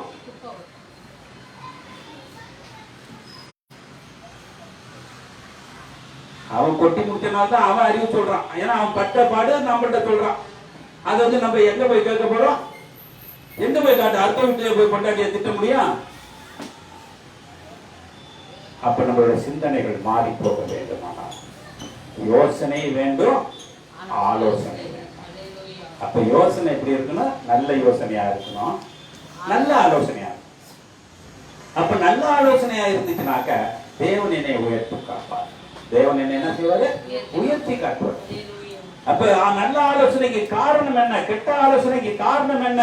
வேதம் தெளிவா சொல்லுது. நீதிமொழிகள் 1:25 வசனம் சொல்லுகிறது. நீதிமொழிகள் 1:25 வசனம், என் ஆலோசனை எல்லாம் நீங்கள் தள்ளி. என்ன சொல்றாங்க இன்னைக்கு? யார் தள்ளினா? தள்ளி என் கடிந்து கொள்ளுதலை வெறுத்தீர்கள். வெறுத்தீங்க. இன்னைக்கு கடிந்து கொள்ளாத என்ன இருக்கு? எனக்கு நல்ல பேர் சபையில். எனக்கு என்ன பேரு? அவர்கிட்ட போனாவே திட்டிக்கிட்டே இருப்பாரு. இன்னைக்கு கல்லுப்பற்ற இருந்தது உங்களுக்கு தெரியுமா? தெரியாது. இப்ப எல்லாம் அதெல்லாம் ஒழிஞ்சு போச்சு. கல்லுப்பற்றக்காரங்க விடிய காலத்துல 3 மணிக்கு உட்காந்துருவாங்க. இவ்வளோ ஆணியில ஒரு கல்லை வச்சுக்கிட்டு ஒரு அரை மணி நேரமா அது செய்வாங்க. இப்படி இப்படி இப்படி இப்படி கேட்டு இருப்பாங்க. நான் நின்று வேடிக்கை பார்த்து, என்னையா அந்த ஒரு சின்னோண்டு கல்லை இப்படி செய்யறியா? இல்லைங்க, இது பட்டை தீட்டுனாதான் ஒரு பட்டை தீட்டுக்கு சின்ன கல்லுக்கு ஒரு அரை நேரம் எடுத்துக்கிறான்னா, எனக்கு 60 வயசானவன் எவ்வளவு பைபிளை நான் ஆலோசனை பண்ணியிருக்கணும், எவ்வளவு யோசனை பண்ணியிருக்கணும். பண்ணிட்டோமா? பண்ணிட்டோமா? நான் எப்ப பழிச்சுன்னு ஆகிறது? இப்ப இருளா இருக்குமா பழிச்சுன்னு இருக்கமா? இருளா இருக்குமா பழிச்சுன்னு இருக்கமா? அப்ப நம்மளோட சிந்தனைகள், அப்ப நாம் வெளிச்சமாய் மாற வேண்டுமானால், அதான் சொல்றார் படிங்க, என் ஆலோசனைகளை வெறுத்து என் தள்ளி வெறுத்தீர்கள். ஆகையால் என்ன சொல்றது? நானும் உங்கள் ஆபத்து காலத்திலே நகைத்து என்ன சொல்றாருன்னா, இன்னைக்கு கொரோனா வந்தோடனே எல்லாத்துக்கும் இதுக்கு மாஸ்க் போட்டு தான் போறாங்க. நான் இன்னைக்கு வரைக்கும் மாஸ்க் போடுறதுக்கு அடுத்தவங்க கேட்பாரு, பாக்கெட்ல வைக்கிறதுக்கு. பாக்கெட்ல வைக்கிறதுக்கு இல்லைங்க, மூக்குல மாட்டுதான் அவர் சொல்லுவார். சரி, உனக்கு தாண்டி தானே எனக்கு ஒட்ட போகுது. ஒன்றை விட்ட பிரித்து போயிடும், என்கிட்ட விட்டாது. அதனால கவலைப்படாம நான் என்ன செய்யலாம்? இருக்கலாமே இருக்கக்கூடாது. இதுக்குன்னு என் மக எத்தினி என்ன ஒரு 7-8 வாங்கி கொடுத்து அனுப்பலாம். ஆனா இது வரைக்கும் இருக்கு, மேஜையில தான் கிடக்குது. ஆனா ஏன் சொல்றேன்னா, இவன் பேசுறதுக்குள்ள நல்லா பேசுவான். அரிசி போறப்ப மட்டும் தான் மாட்டிக்குவான். நான் அரிசியில் இருக்க கோரம்னா அவனுக்கு ஒட்டிடக்கூடாதுன்னா, மக்கள்கிட்ட பேசுறப்ப கையை வச்சுட்டு பேசிட்டு இருப்பான். அரிசி எடை போடுறப்ப மட்டும் மாட்டிக்குவான். கொரோனா ஒட்டிக்கிங்க. எதுல கொரோனா இருக்குது? அப்ப அரிசி இல்லையா மனுஷன்டையா? கேளுங்க, அவனே கேளுங்க. இதெல்லாம் நான் பார்த்துட்டு போறதுனால தான் நான் பாக்குறது. இப்ப சிலவங்க இப்படி தொங்க விட்டுருப்பாங்க தாடி மாதிரி. எப்படி வேணும்னா எடுத்து மாட்டிக்குவான். ஒவ்வொருத்தர் இங்கே வச்சுக்குவான். இப்படி தாடியை கீழே கீழே கலந்து விடுவாங்க. சரி, அது நம்மளுக்கு அது உலக காரியம். அது எடப்பாடி சொல்லிட்டாரு, அது மாதிரி கடைபிடிச்சு ஆகணும். கவர்மெண்ட் சொன்னா நம்ம என்ன செய்வோம்? கடைபிடிக்கணும். ஆனா இயேசு சொன்னது மட்டும், இயேசு சொன்னது மட்டும் என்ன செய்யணும்? பிடிச்சோமா? பிடிச்சோமா? இன்னைக்கு காலையில் எனக்கு ஒரு நாய்க்கு ஒன்று மாட்டி விட்டு போனாங்க, இந்த பொண்ணல் மாதிரி. என்னடான்னு கேட்டேன். இல்லை, அது ஏதாவது சின்ன சின்ன அது கொரோனா இருந்தா நாய்க்கு கொரோனா வந்துடும். நாய்க்கு வந்தா அவனுக்கு வந்துடும். அப்ப மனுஷனுடைய எண்ணங்கள் வித்தியாசமா போய்கொண்டு இருக்கிறது. படிச்சிட்டியாமா? படிமா, சீக்கிரம் சீக்கிரம் முடி, கடைசி வரைக்கும் சீக்கிரம் வரும்னு படி. நீங்கள் பயப்படும் காரியம் எப்படி வருமா? கொரோனா எப்படி வந்துச்சு? கொரோனா 19 எப்படி சொல்றாங்க? 19 வந்து இன்னைக்கு வரைக்கும் முடியல. இன்னைக்கு வரைக்கும் முடிஞ்சிச்சு, கொரோனா முடிஞ்சிச்சு சொல்லிட்டாங்களா? அதான் புயல் போல வருமா, புயல் மாதிரி வருமா. ஆனா இப்ப புயல் போய் அடுத்த புயல் ரெடி ஆயிடுச்சுன்னு சொல்லிட்டான். இதை நிறுத்துறதுக்கோ ஒருத்தனா ஏன் அதை நிறுத்துற அளவுக்கு நம்ம அவள் ஆலோசனை காரணம் படிச்சு சீக்கிரம் படிச்சிருமா. ஆபத்து சூறாவளி போல் போல் உங்களுக்கு நேரிடும் போது உங்களுக்கு யாருக்குங்க இதுல கிறிஸ்தவன் சொல்லலாமா இல்ல மாற்று கட்சின்னு சொல்லலாமா? அந்த போட்டு படிக்க மாட்டார். ஆபத்து சூறாவளி போல் கிறிஸ்தவர்களுக்கு நேரிடும் போது நெருக்கமும் இடுக்கமும் உங்கள் மேல் வரும் பொழுது ஆகடியம் பண்ணு. ஆகடியம் என்ன செய்வாரு? டான்ஸ் ஆட போறாருங்க. ஜங்குன்னு கடவுள் டான்ஸ் ஆடி பார்த்திருக்கீங்களா? நீ வேதனையில கண்ணீரோடு அழுதுட்டு நிக்கிற படுத்து கிடப்ப புள்ள பொட்டாட்டி எல்லாம் டங்கு கை கால் ஆடி நடராஜ பெருமான் மாதிரி ஆட போற ஒத்த கால தூக்கிட்டு. அப்ப யாரு கோவம் வரும்? நீ எல்லாம் ஒரு கடவுள் உன்னை நம்பி நான் சபைக்கு 30 வருஷமா போன ஒருத்தனே கட்டிட்டு மாரடிச்சேன். அவன் சொன்ன வசனமே என் தலையில இருந்து கால் வரைக்கும் இருக்குது. இன்னைக்கு நான் சடிதியில படுத்து கிடக்க நீ டான்ஸ் ஆடுறேன்னு கேட்பியா கேட்க மாட்டியா? ஏன் யோசனை இல்லாதனால கேட்கிற. அவன் சொன்னப்ப யோசனை இருந்துச்சுன்னா நீ சொல்றதெல்லாம் பொய்யா சொல்லி என்னைய வித்தியாசமான ஒரு வாழ்க்கை அப்பொழுது அவர்கள் யாருக்கு பாருங்க எப்ப கூப்பிடுவாங்களா? அப்ப பொண்டாட்டியை பத்தி கூப்பிட மாட்டாங்க. தேன் மாதிரி இருப்பா பொண்டாட்டி. நான் அவ்வளவுதாங்க 1000 பொண்ணுல ஒருத்திய நான் பார்த்தேன். எத்தனை பேர்ல பார்த்தேங்க? 1001 ஒருவன் போட்டது ஒருத்தி 1001. அப்படியெல்லாம் தேடி பார்த்தேன். ஆபத்து காலத்துல யார் வருவா? பங்க யார் போட்டிருக்கு? ஆபத்து காலத்தில் என்னை நோக்கி கூப்பிடுவீர்கள், அப்பொழுது அவர்களுக்கு மறு உத்தரவு. பட்டாதான் புத்தி, சுட்டாதான் காயம். பட்டாதான் புத்தி, சுட்டாதான் காயம். நம்மளுக்கு இன்னும் வரல. எப்போ வரும்? ஒரு உபவாசம் போட்டு எங்களுக்கு நேரிடணும்னு வேண்டுவோமா? வேண்டக்கூடாது. தாங்க முடியாது, வேண்ட முடியாது. ஏனென்றா இப்ப வர்ஜினுடைய அம்மாவை பத்தி ஒரு 15-20 நாளுடைய கஷ்டத்தை அவர் நல்லா தெரிஞ்சிருப்பார். அவர் ஜெபம் பண்றப்ப என்ன ஜெபம் பண்ணுவாரு?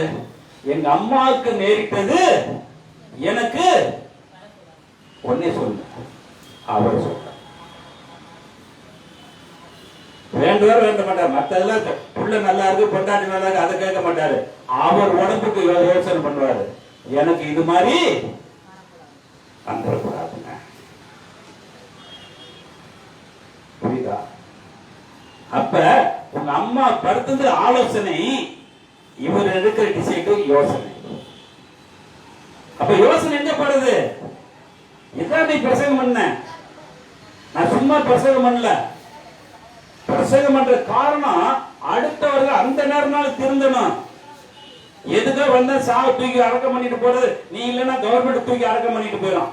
நீ கொரோனா எத்தனை பேர் எவ்வளவு பேர் அடக்கம் பண்ணா அவங்க எப்ப நான் மெழுகுத்திரி கொளுத்திட்டு எவன் எங்க போட்டானே தெரியாது. ஆனா நம்மளுக்கு ஒரு சாக்கியம் கிடைச்சு அம்மாவை தூக்கி கொண்டு போய் கண்ணுக்கு எதிர்ப்புற புதைச்சது ஒரு பெரிய சாக்கியமா இருந்தாலும் அந்த சாக்கியம் எனக்கு கிடைக்க வேண்டுமானால் அவர்கள் பட்ட ஆலோசனை எனக்கு யோசனையாய் மாற வேண்டும். யோசனையா இல்லைன்னா இதெல்லாம் யோசனை நம்மள்ட்ட தன்னால வரணும். இது சொல்லி கொடுத்த யோசனை வரக்கூடாது. சொல்லி கொடுத்த ஆலோசனை, சொல்லாம வர்றதுதான் யோசனை. அப்ப வேதத்தை நான் சொல்றேன்னா வீட்டுல போய் நீங்க என்ன செய்யணும்? யோசனை பண்ணி பாருங்க. அவங்களோட அருகட்டம் எப்போதும் இப்படிதான் பேசுவான்னு அப்ப திட்டும் போது எனக்கு கடவுள் என்கிட்ட வந்து சொல்லுவார், ஒழுங்கா போலிடா, இல்லாட்டி உன்னைய நிக்கிற இடத்துலயே தூக்கிடுவாண்டாண்டுவார். அதுக்காக ஜெபம் பண்ணிட்டு இருக்காங்க பாட்டுக்கான.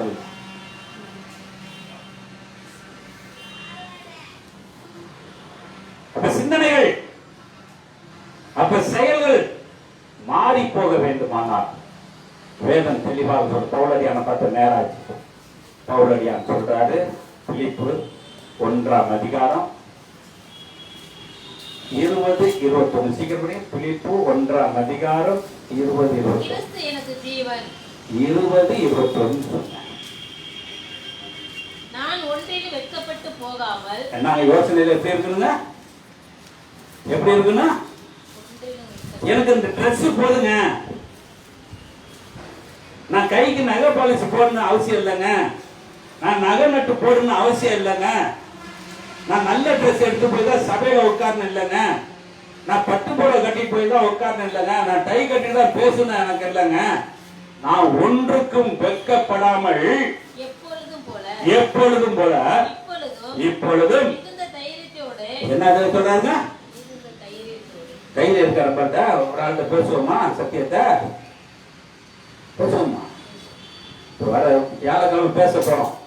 வரிசையில் மனைவி தான் பேச போறோம். நான் உட்கார்ந்து கேட்க போறேன். பேசுங்க பார்ப்போம். அப்ப எப்படி இருக்குது நம்மளோட சிந்தனைகள்? எப்படி இருக்குது? வெட்கப்படாமல் படிங்க சீக்கிரம்.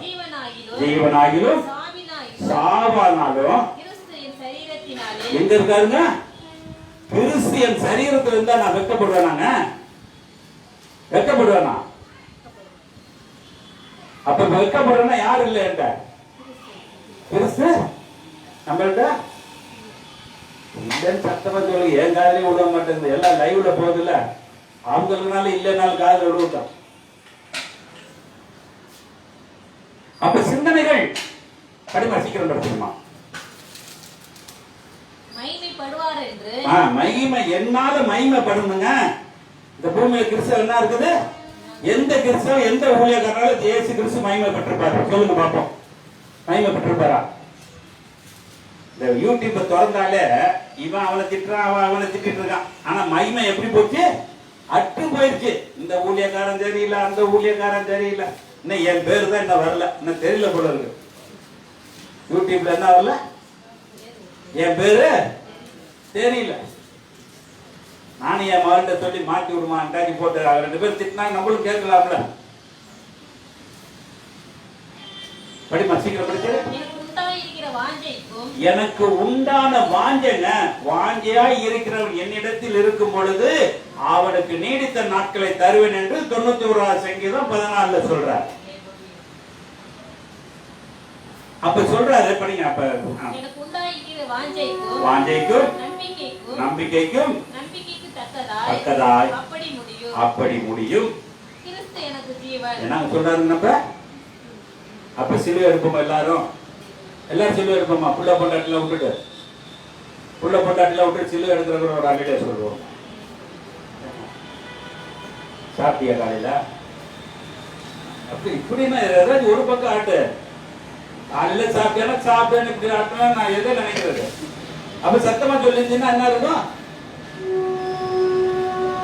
நான் நிப்பையா, என் புள்ள போனாலும் சரி, என் புருஷனே போனாலும் சரி, நான் நிப்பையா, சிலுவை நிப்ப நிக்கிறது. ஒரு ஆம்பளை கிறிஸ்தவன் இருப்பான். எத்தனை அன்னைக்கே சொல்லிட்டேன், நான் ஒரு ஆள் நிப்பாங்க, நீங்க தைரியப்படாதீங்க, எனக்காக பிரசங்கம் பண்ணுங்க.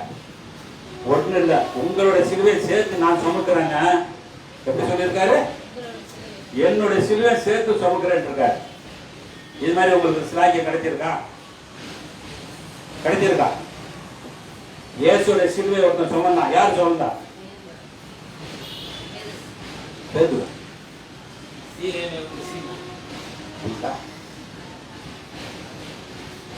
அப்ப எனக்கு ரத்தம் ஆகுதுங்க, சீமோனுங்க. அவன் ஏற்கனவே சுமந்து தான் வந்தான். அந்த சுமையை சுமக்காதரா அதை இறக்கி போட்டு இயேசு சிலுவை தூக்கி அவன் தலையில வச்சிருவாங்க. இதெல்லாம் தெரியுமா? படிச்சிருக்கோம். ஆனா ஞாபகம் இல்லை. ஆனா வீட்டுக்குள்ள என்ன உப்பு இருக்கு, சப்பு இருக்கு, எல்லாம் மனப்பாடமா இருக்கு. இதுல மனப்பாடம் பண்றதுக்கு நேற்று வரைக்கும் ஒண்ணு இல்லை. என்ன பொழப்பா எனக்கு காலைல கூட இது ஒரு பொழப்பு மாதிரி ஆயிடுச்சு எனக்கு. இதை நிப்பாட்டி தொலைலான்னு பாக்குறேன், நிப்பாட்டவே முடிய மாட்டேங்குது. அப்ப வேதத்தை என்ன செய்யணும்? இரவும் பகலும் தியானம். அப்ப தியானிச்சாதான் கிறிஸ்து எனக்கு ஜீவனுங்க, சாவு எனக்கு ஆகாது. எதுக்காக சாவுலாம்? அவர் சிலுவையை தூக்கி சுமந்து சாவுன்னு சொன்னாரு, இவன் வேதத்தை தூக்கி சுமந்து செத்தான் பவுலடியான். அப்படிப்பட்ட பவுலடியானுடைய வார்த்தை எனக்கு இருதயத்துல இருந்துச்சுன்னா நான் எப்படி இருப்பேன்? நான் ஒரு பவுலடியானா இருப்பானா இருக்க மாட்டேன்? 1 கொரிந்தியர் 6ஆம் அதிகாரம் 12ஆம் வசனம் பாருங்க. 1 கொரிந்தியர் 6ஆம் அதிகாரம் 12ஆம் வசனம். சீக்கிரம் சீக்கிரம் சீக்கிரம். எல்லாவற்றையும் எனக்கு அனுபவிக்க அதிகாரம் இருக்குங்க. பக்கத்துல ஒரு புள்ள பாத்தீங்கன்னா நகை பாலிஷ் போட்டு வந்து உட்காந்துச்சு. பாஸ்ட் மகளே போட்டு வந்து உட்கார்ந்து இருந்துச்சு. பக்கத்துல இருக்க புள்ள பார்த்து என்ன செய்ய அடுத்தது? நம்ம போய் கேட்டோம்னா பாஸ்ட் பிள்ளையே போட்டிருக்கு, நான் போடக்கூடாதா? ஆனா வேதம் சொல்லுது எல்லாவற்றையும் எனக்கு அனுபவிக்க அதிகாரம் உண்டு, ஆனால் எல்லாம் தகுதி இல்லைங்க. அப்ப இன்னைக்கு நம்ம பிள்ளைகளை நம்ம கண்டிச்சிருக்கோமா? கண்டிச்சிருக்கோமா? கண்டிச்சிருக்கோமா? கண்டிக்கலையா? கண்டிச்சா 2 கூட பேசுது. எப்படி சொல்லுவோம்? கண்டிச்சா 2 கூட பேசுது. அதனால கண்டிக்க. ஏன்னா தான் வளர்க்க முடியவில்லை என்றால் வளர்ப்பு தாயிட ஒப்படைன்னு சொல்லியிருக்கு. வளர்ப்பு தாயிட ஒப்படைன்னு சொல்லு. வளர்ப்பு தாய் யார்? இயேசு கிறிஸ்து ஒப்படைன்னு சொல்லுது. அவர் பார்த்துக்குவார். நம்மளே இயேசு கிறிஸ்து போலங்கிற பிள்ளை எப்படி தெரிஞ்சிருக்கோம்? நம்மளே பெரிய ஜீவனா இருக்கிறோம். அப்ப சின்ன ஜீவன் தெரிஞ்சிருமா? சின்ன ஜீவன் தெரிஞ்சிருமா? இருந்தா திருந்தத்துக்கு என்ன செய்வோம்? தீபாவளிக்கு ஜனவரிக்கெல்லாம் துணி எடுக்க போனா என்ன எடுத்துட்டு போவோம்? ஏமா நீ வீட்டுல இருந்து நான் உனக்கு நல்ல ட்ரெஸ்ஸா எடுத்துட்டு வரேன்னா உங்க பொண்ணு கேட்டுருமா? போமா போமா, வருஷத்துக்கு ஒருக்கா எங்க அப்பா எடுத்தாரா, நான் போயிட்டு நல்ல ட்ரெஸ்ஸா பார்த்து. ஆனா வேதத்தை நம்ம எப்படி நேசிக்கிறோம்? வேதத்தை எப்படி நேசிக்கிறோம் எனக்கு தெரியாது. அதுக்கு நான் குற்றப்படுத்தல. எவ்வளவு நேசிக்கிறீங்களோ அவளுக்கு பிளஸிங். எவ்வளவு நேசிக்கிறீங்களோ அவ்வளவு பிளஸிங். எனக்கு நான் குற்றப்படுத்தினாக்க நான் தப்பு.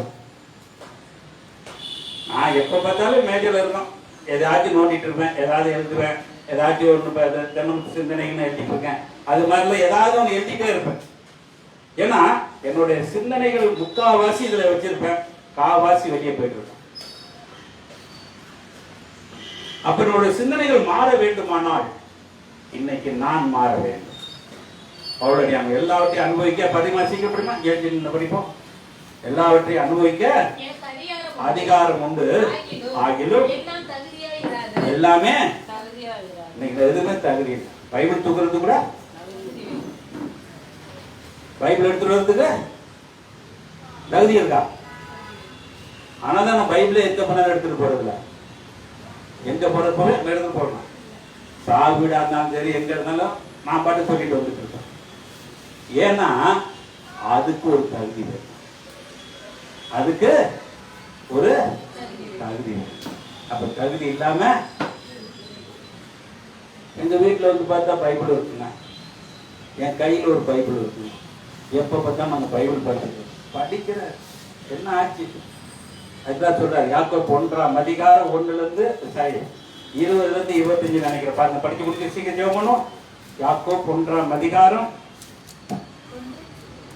20 முதல்ல நம்மளுடைய கோபத்தோடு, அதாவது மனுஷனுடைய பொறுப்புகள். எத்தனை பேர் என் மேல கோபமா இருக்கீங்க? கோபமா இருக்கணும்னா ஒரு அலையில சொல்லுங்க. அலையில சொல்லு, என் மேல கோபம் எப்படி இருக்குது? 4 சபைக்கு வந்துடாதீங்க. இந்த சபையில ஒண்ணுதான் போன்னு சொல்றாரு, வான்னு சொல்றாரு. இன்னைக்கு லாரன்ஸுக்கு ஸ்டீபனுக்கு கனெக்ஷன் உண்டு. நல்லா கேட்டுக்க. இந்த நிமிஷம் ஒரு நேரம் என்னோட இருந்தீங்கன்னா அதோட அதுக்கப்புறம் என்னோட தெரியாது. நீ எப்படி வாழணுங்கிறது உன்கிட்ட சொல்லிட்டேன். வாழ்றது வாழாது உன்னுடைய. அதனால சொல்ற, படிச்சிருங்க, சீக்கிரம் படிச்சிருங்க. மனுஷனுடைய கோபம் தேவனுடைய நீதியை நடப்பிக்க மாட்டாது. ஆகையால் என்ன சொல்றாங்க இன்னைக்கு? யோசனையில் என்ன வேணுமா? நான் எல்லாவித அழுக்குகளையும் கொடிய துர்க்குணத்தையும் கொடிய துர்க்குணத்தை நம்மள தான் இருக்கா இருக்கவங்க ஒரு அலையில சொல்லுவோம். அழுக்கு இருக்கா? இப்பதான் நான் குளிச்சுட்டு வந்தேன், சிஸ்டர் கிட்ட இப்பதான் 2 குடம் பிடிச்சி குளிச்சுட்டு வந்தேன்னு சொல்லுவாங்க. அழுக்கு இருக்கா? அழுக்கு இருக்கு. என்னதான் குளிச்சு சண்டை பவர் சோப்பெல்லாம் போட்டு குளிச்சா கூட அழுக்கு இருக்கும். படிக்க சீக்கிரம் படுத்து. கொடிய துர்க்குணத்தையும் கொடிய துர்க்குணத்தையும் ஒழித்துவிட்டு ஒழித்து விட்டு உங்கள் உள்ளத்தில் யார் உள்ளத்துலங்க? உங்கள் உள்ளத்தில் ஊழியக்காரங்க உள்ளத்துல. இதுதான் யோசனை. நல்லா கேட்டு அதுக்காக தான் எடுத்திருக்கேன். ஆலோசனைனா உங்கள் உள்ளத்தில், உங்களோடு ஆலோசனை. உன் உள்ளத்தில் உள்ளத்துல என்ன வார்த்தை இருக்கணும்? இப்ப சொன்ன வார்த்தை பூரா இருக்குமா? வெளியே போற பத்தி பேர் கள்ளத்துக்கு அடிக்க போறாங்கன்னு தெரியல. இருந்தாலும் சரி படிங்க, சீக்கிரம் படிச்சிருங்க. உங்கள் உள்ளத்தில் நாட்டப்பட்டதாயும் உங்கள் ஆத்துமாக்களை ரட்சிக்க வல்லமை உள்ளதாய் இருக்கிறது. யார் ஆத்துமாங்க? உங்கள் ஆத்துமா. அப்ப ஆத்மா யார் ரட்சிக்கணும்? புள்ள பொண்டாட்டி உற்றார் உறவினை சொந்த காசு, நான் வேலை செஞ்ச காசு, நான் திருடி காசு, திருட்டு வைக்காத காசு எதுவுமே கிடையாது. ஆனால் என் ஆத்துமாவை ரட்சிக்க வேண்டுமானால் என் ஆண்டவராய் இயேசு கிறிஸ்து வேண்டும். யார் வேணும்? ஆண்டவராய் இயேசு கிறிஸ்து வேண்டும். இல்லாட்டி ஒரு காலத்திலே முடியாது. சீக்கிரம் படிச்சிருமா. வசனத்தை சாந்தமாய் ஏற்றுக்கொள்ளுங்கள். எப்படி கத்துக்கணுமா? நான் கோபமா பேசினா கூட நீங்க எப்படி எடுத்துக்கணும்? சாந்தமாய் ஏத்துப்பீங்களா? அல்லேலூயா. இப்ப லாரன்ஸ் நினைக்கிறாரு அங்கேயே இருந்திருக்கலாம், இங்க வந்து தொலைஞ்சாச்சு, சரி பார்ப்போம், போறப்ப தொட்டு கிளம்பி போ. சரி படிங்க, சீக்கிரம் படிங்க.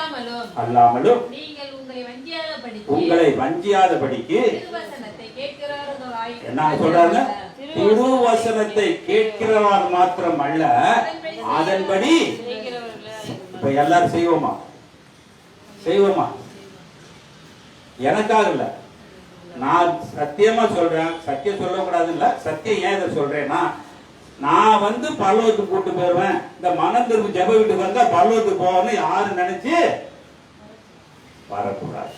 உன் ஆத்துமாவுக்கு நீ தான் கணக்கு கொடுக்க போற, உன்னுடைய சரீரத்துக்கு நீ தான் கணக்கு கொடுக்க போற, உன்னுடைய பிள்ளைக்கு நீ கணக்கு கொடுக்க போற, உன் புருஷனுக்கு நீ கணக்கு கொடுக்க போற. அப்படி இருப்பாயானால் தேவன் இந்த நிமிஷம் வந்தாரானா நீங்க போவீங்க, நான் கீழே இருந்து வேடிக்கை பார்ப்பேன். நான் போக மாட்டேன், ஆனா நீங்க போறது நானு பார்க்க ஒரு சாக்கியத்தை தருவார். அதனால சொல்றேன், படிச்சு சீக்கிரம் படிச்சிருங்க. ஒருவன் திருவசனத்தை கேட்டும் எப்படி நம்மளா எப்படி இருக்கோமா? எத்தனை கிறிஸ்தவன் இருக்கான்? இன்னைக்கு ஒரு அம்மா கார்ல போறது, இன்னைக்கு அந்த காரை பார்த்தேன், சிஎஸ்ஐ போடுற அந்த அம்மா. இன்னைக்கு தான் கேட்டேன், நல்ல பட்டு புடவை கட்டிட்டு கார்ல போய் திருவசனத்தை கேட்ட கார்ல போகுமா? அது இருக்கட்டும், சந்தோஷம். படிக்க சீக்கிரம் படிச்சு. சுபாவத்தை சுபாவ முகம், நம்ம முகம் எப்படி இருக்கும்? ஏன் மூஞ்சி சிரிச்ச மாதிரி இருக்கா, உங்க மூஞ்சி சிரிச்ச மாதிரி இருக்கா? நான் சிரிப்பா சொன்னாதான் சிரிப்பீங்க, இல்லாட்டி என்னை சிரிப்பா சிரிக்க வச்சிருக்கேன்.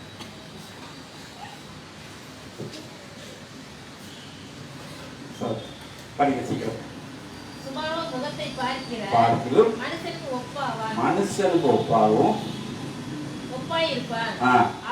அவன் தன்னைத்தானே பார்த்து போன உடனே இன்னதென்று என்னங்க இருக்கு இன்னைக்கு படிக்கட்டு இறங்கணும்னு என்ன ஆயிரும்?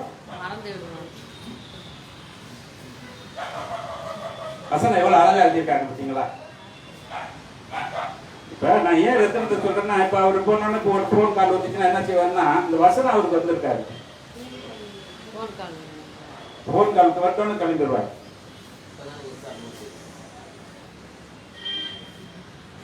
அது இயற்கை. சத்தியத்தை நிக்க முடியுமா? ஒருத்தன் நிக்க முடியாதுன்னு சொல்றோம். ஒருவனும் ஒரு கால் வர முடியாது. திருப்பி ஒருத்தர் நிக்கிறது ஒருத்தனை காணன்னு சொல்லிட்டாரு. எந்த ஊழியக்காரனுமே நிக்க மாட்டாரு. நம்ம விசுவாசி போய் நின்றுருவோமா? திறப்பின் வாசல் நிக்க படிச்சிருக்கோம்ல, திறப்பின் வாசல் நிக்கிறது ஒருத்தர் இல்லைன்றாரு. அப்ப எந்த ஊழியக்காரர் இருப்பான்? வாங்காகி டோர்ல இருந்து கத்திரிக்காய் வரைக்கும் ஊழியக்காரர் இருக்கான். அவங்க எல்லாம் போய் நின்றுவானுங்களா? ஒருத்தர் நிக்க முடியாது. ஏன்னா உலகத்தை சார்ந்தவன் அங்க போய் நிக்க முடியாது.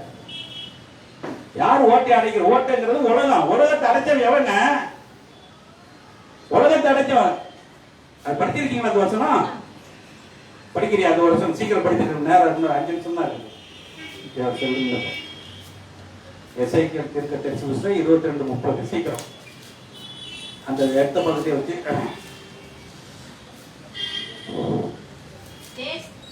தேசத்தை என்ன கண்ணாடி ஆட்டாம போட்டு விட்டாமா?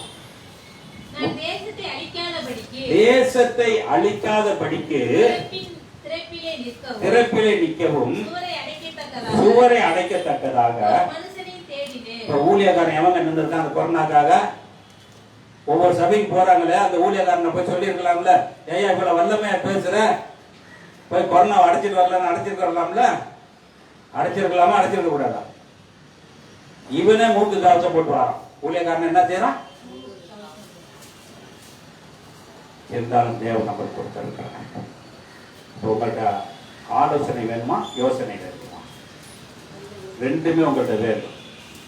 நல்ல யோசனையும் நல்ல ஆலோசனை, தீய யோசனையும் தீய ஆலோசனையும். இயேசு பிடிக்கிறதுக்கு ஆலோசனை பண்ணாங்க, இயேசு பிடிக்கிறதுக்கு ஆலோசனை பண்ணாங்க.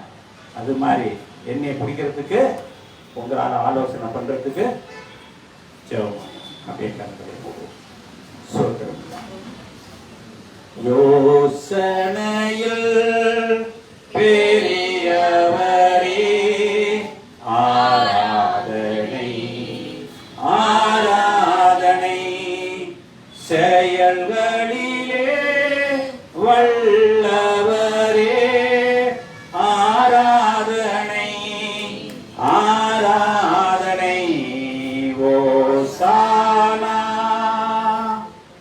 உன்னத தேவனே ஓசானா, ஓசானா, ஓசானா வழி நடத்தும் விண்மீனே ஆராதனை, ஆராதனை ஒளி வீசோ விடி வெள்ளியே ஆராதனை, ஆராதனை ஓசானா உன்னத தேவனே ஓசானா, ஓசானா, ஓசானா. அன்பின் பரலோக பிதாவே,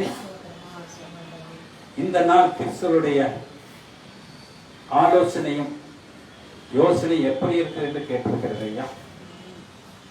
அவர்களை பற்றி உனக்கு தெரியும், நான் பொய் சொல்வதற்கல்ல, எனக்கு தெரியாது ஐயா. உன்னுடைய யோசனையும் உன்னுடைய ஆலோசனையும் அவர்களுக்கு நிறைவாய் கொடுத்து உன்னுடைய வருகையில் அவர்கள் பங்கு கொள்ளக்கூடிய சாக்கியத்தை கொடுமையா. இந்த 2020 இன்னும் 1 மாதத்திலே முடிந்து போய்விடும். இந்த புதிய வருடத்தினாலும் அவருக்கு ஜீவ பலனை கொடுத்து உன்னுடைய சன்னிதானத்திலே வந்து நிற்கக்கூடிய பலனை அவர்களுக்கு தருவதற்காக நன்றி கர்த்தார். நல்ல ஒரு சாக்கியத்தை தார். ஆசீர்வதியை மகிமைப்படுத்தி பரிசுத்தப்படுத்தும். மீட்பர் இயேசு மூலம் கேட்கிறேன் நல்ல பிதாவே. என் ஆத்மாவே என் முழு உள்ளமே, என் ஆத்மாவே கர்த்தர் செய்கிற சகல உபகாரங்களை மாறாது. கர்த்தராகிய இயேசு கிறிஸ்துவிற்கு கிருபை, பிதாவே தேவனுடைய அன்பு பரிசுத்தாவே உங்களோடும் அனைவரோடும் பரிசுத்தவங்களோடும் இருப்பதாக. ஆமென். அல்லேலூயா, அல்லேலூயா, அல்லேலூயா.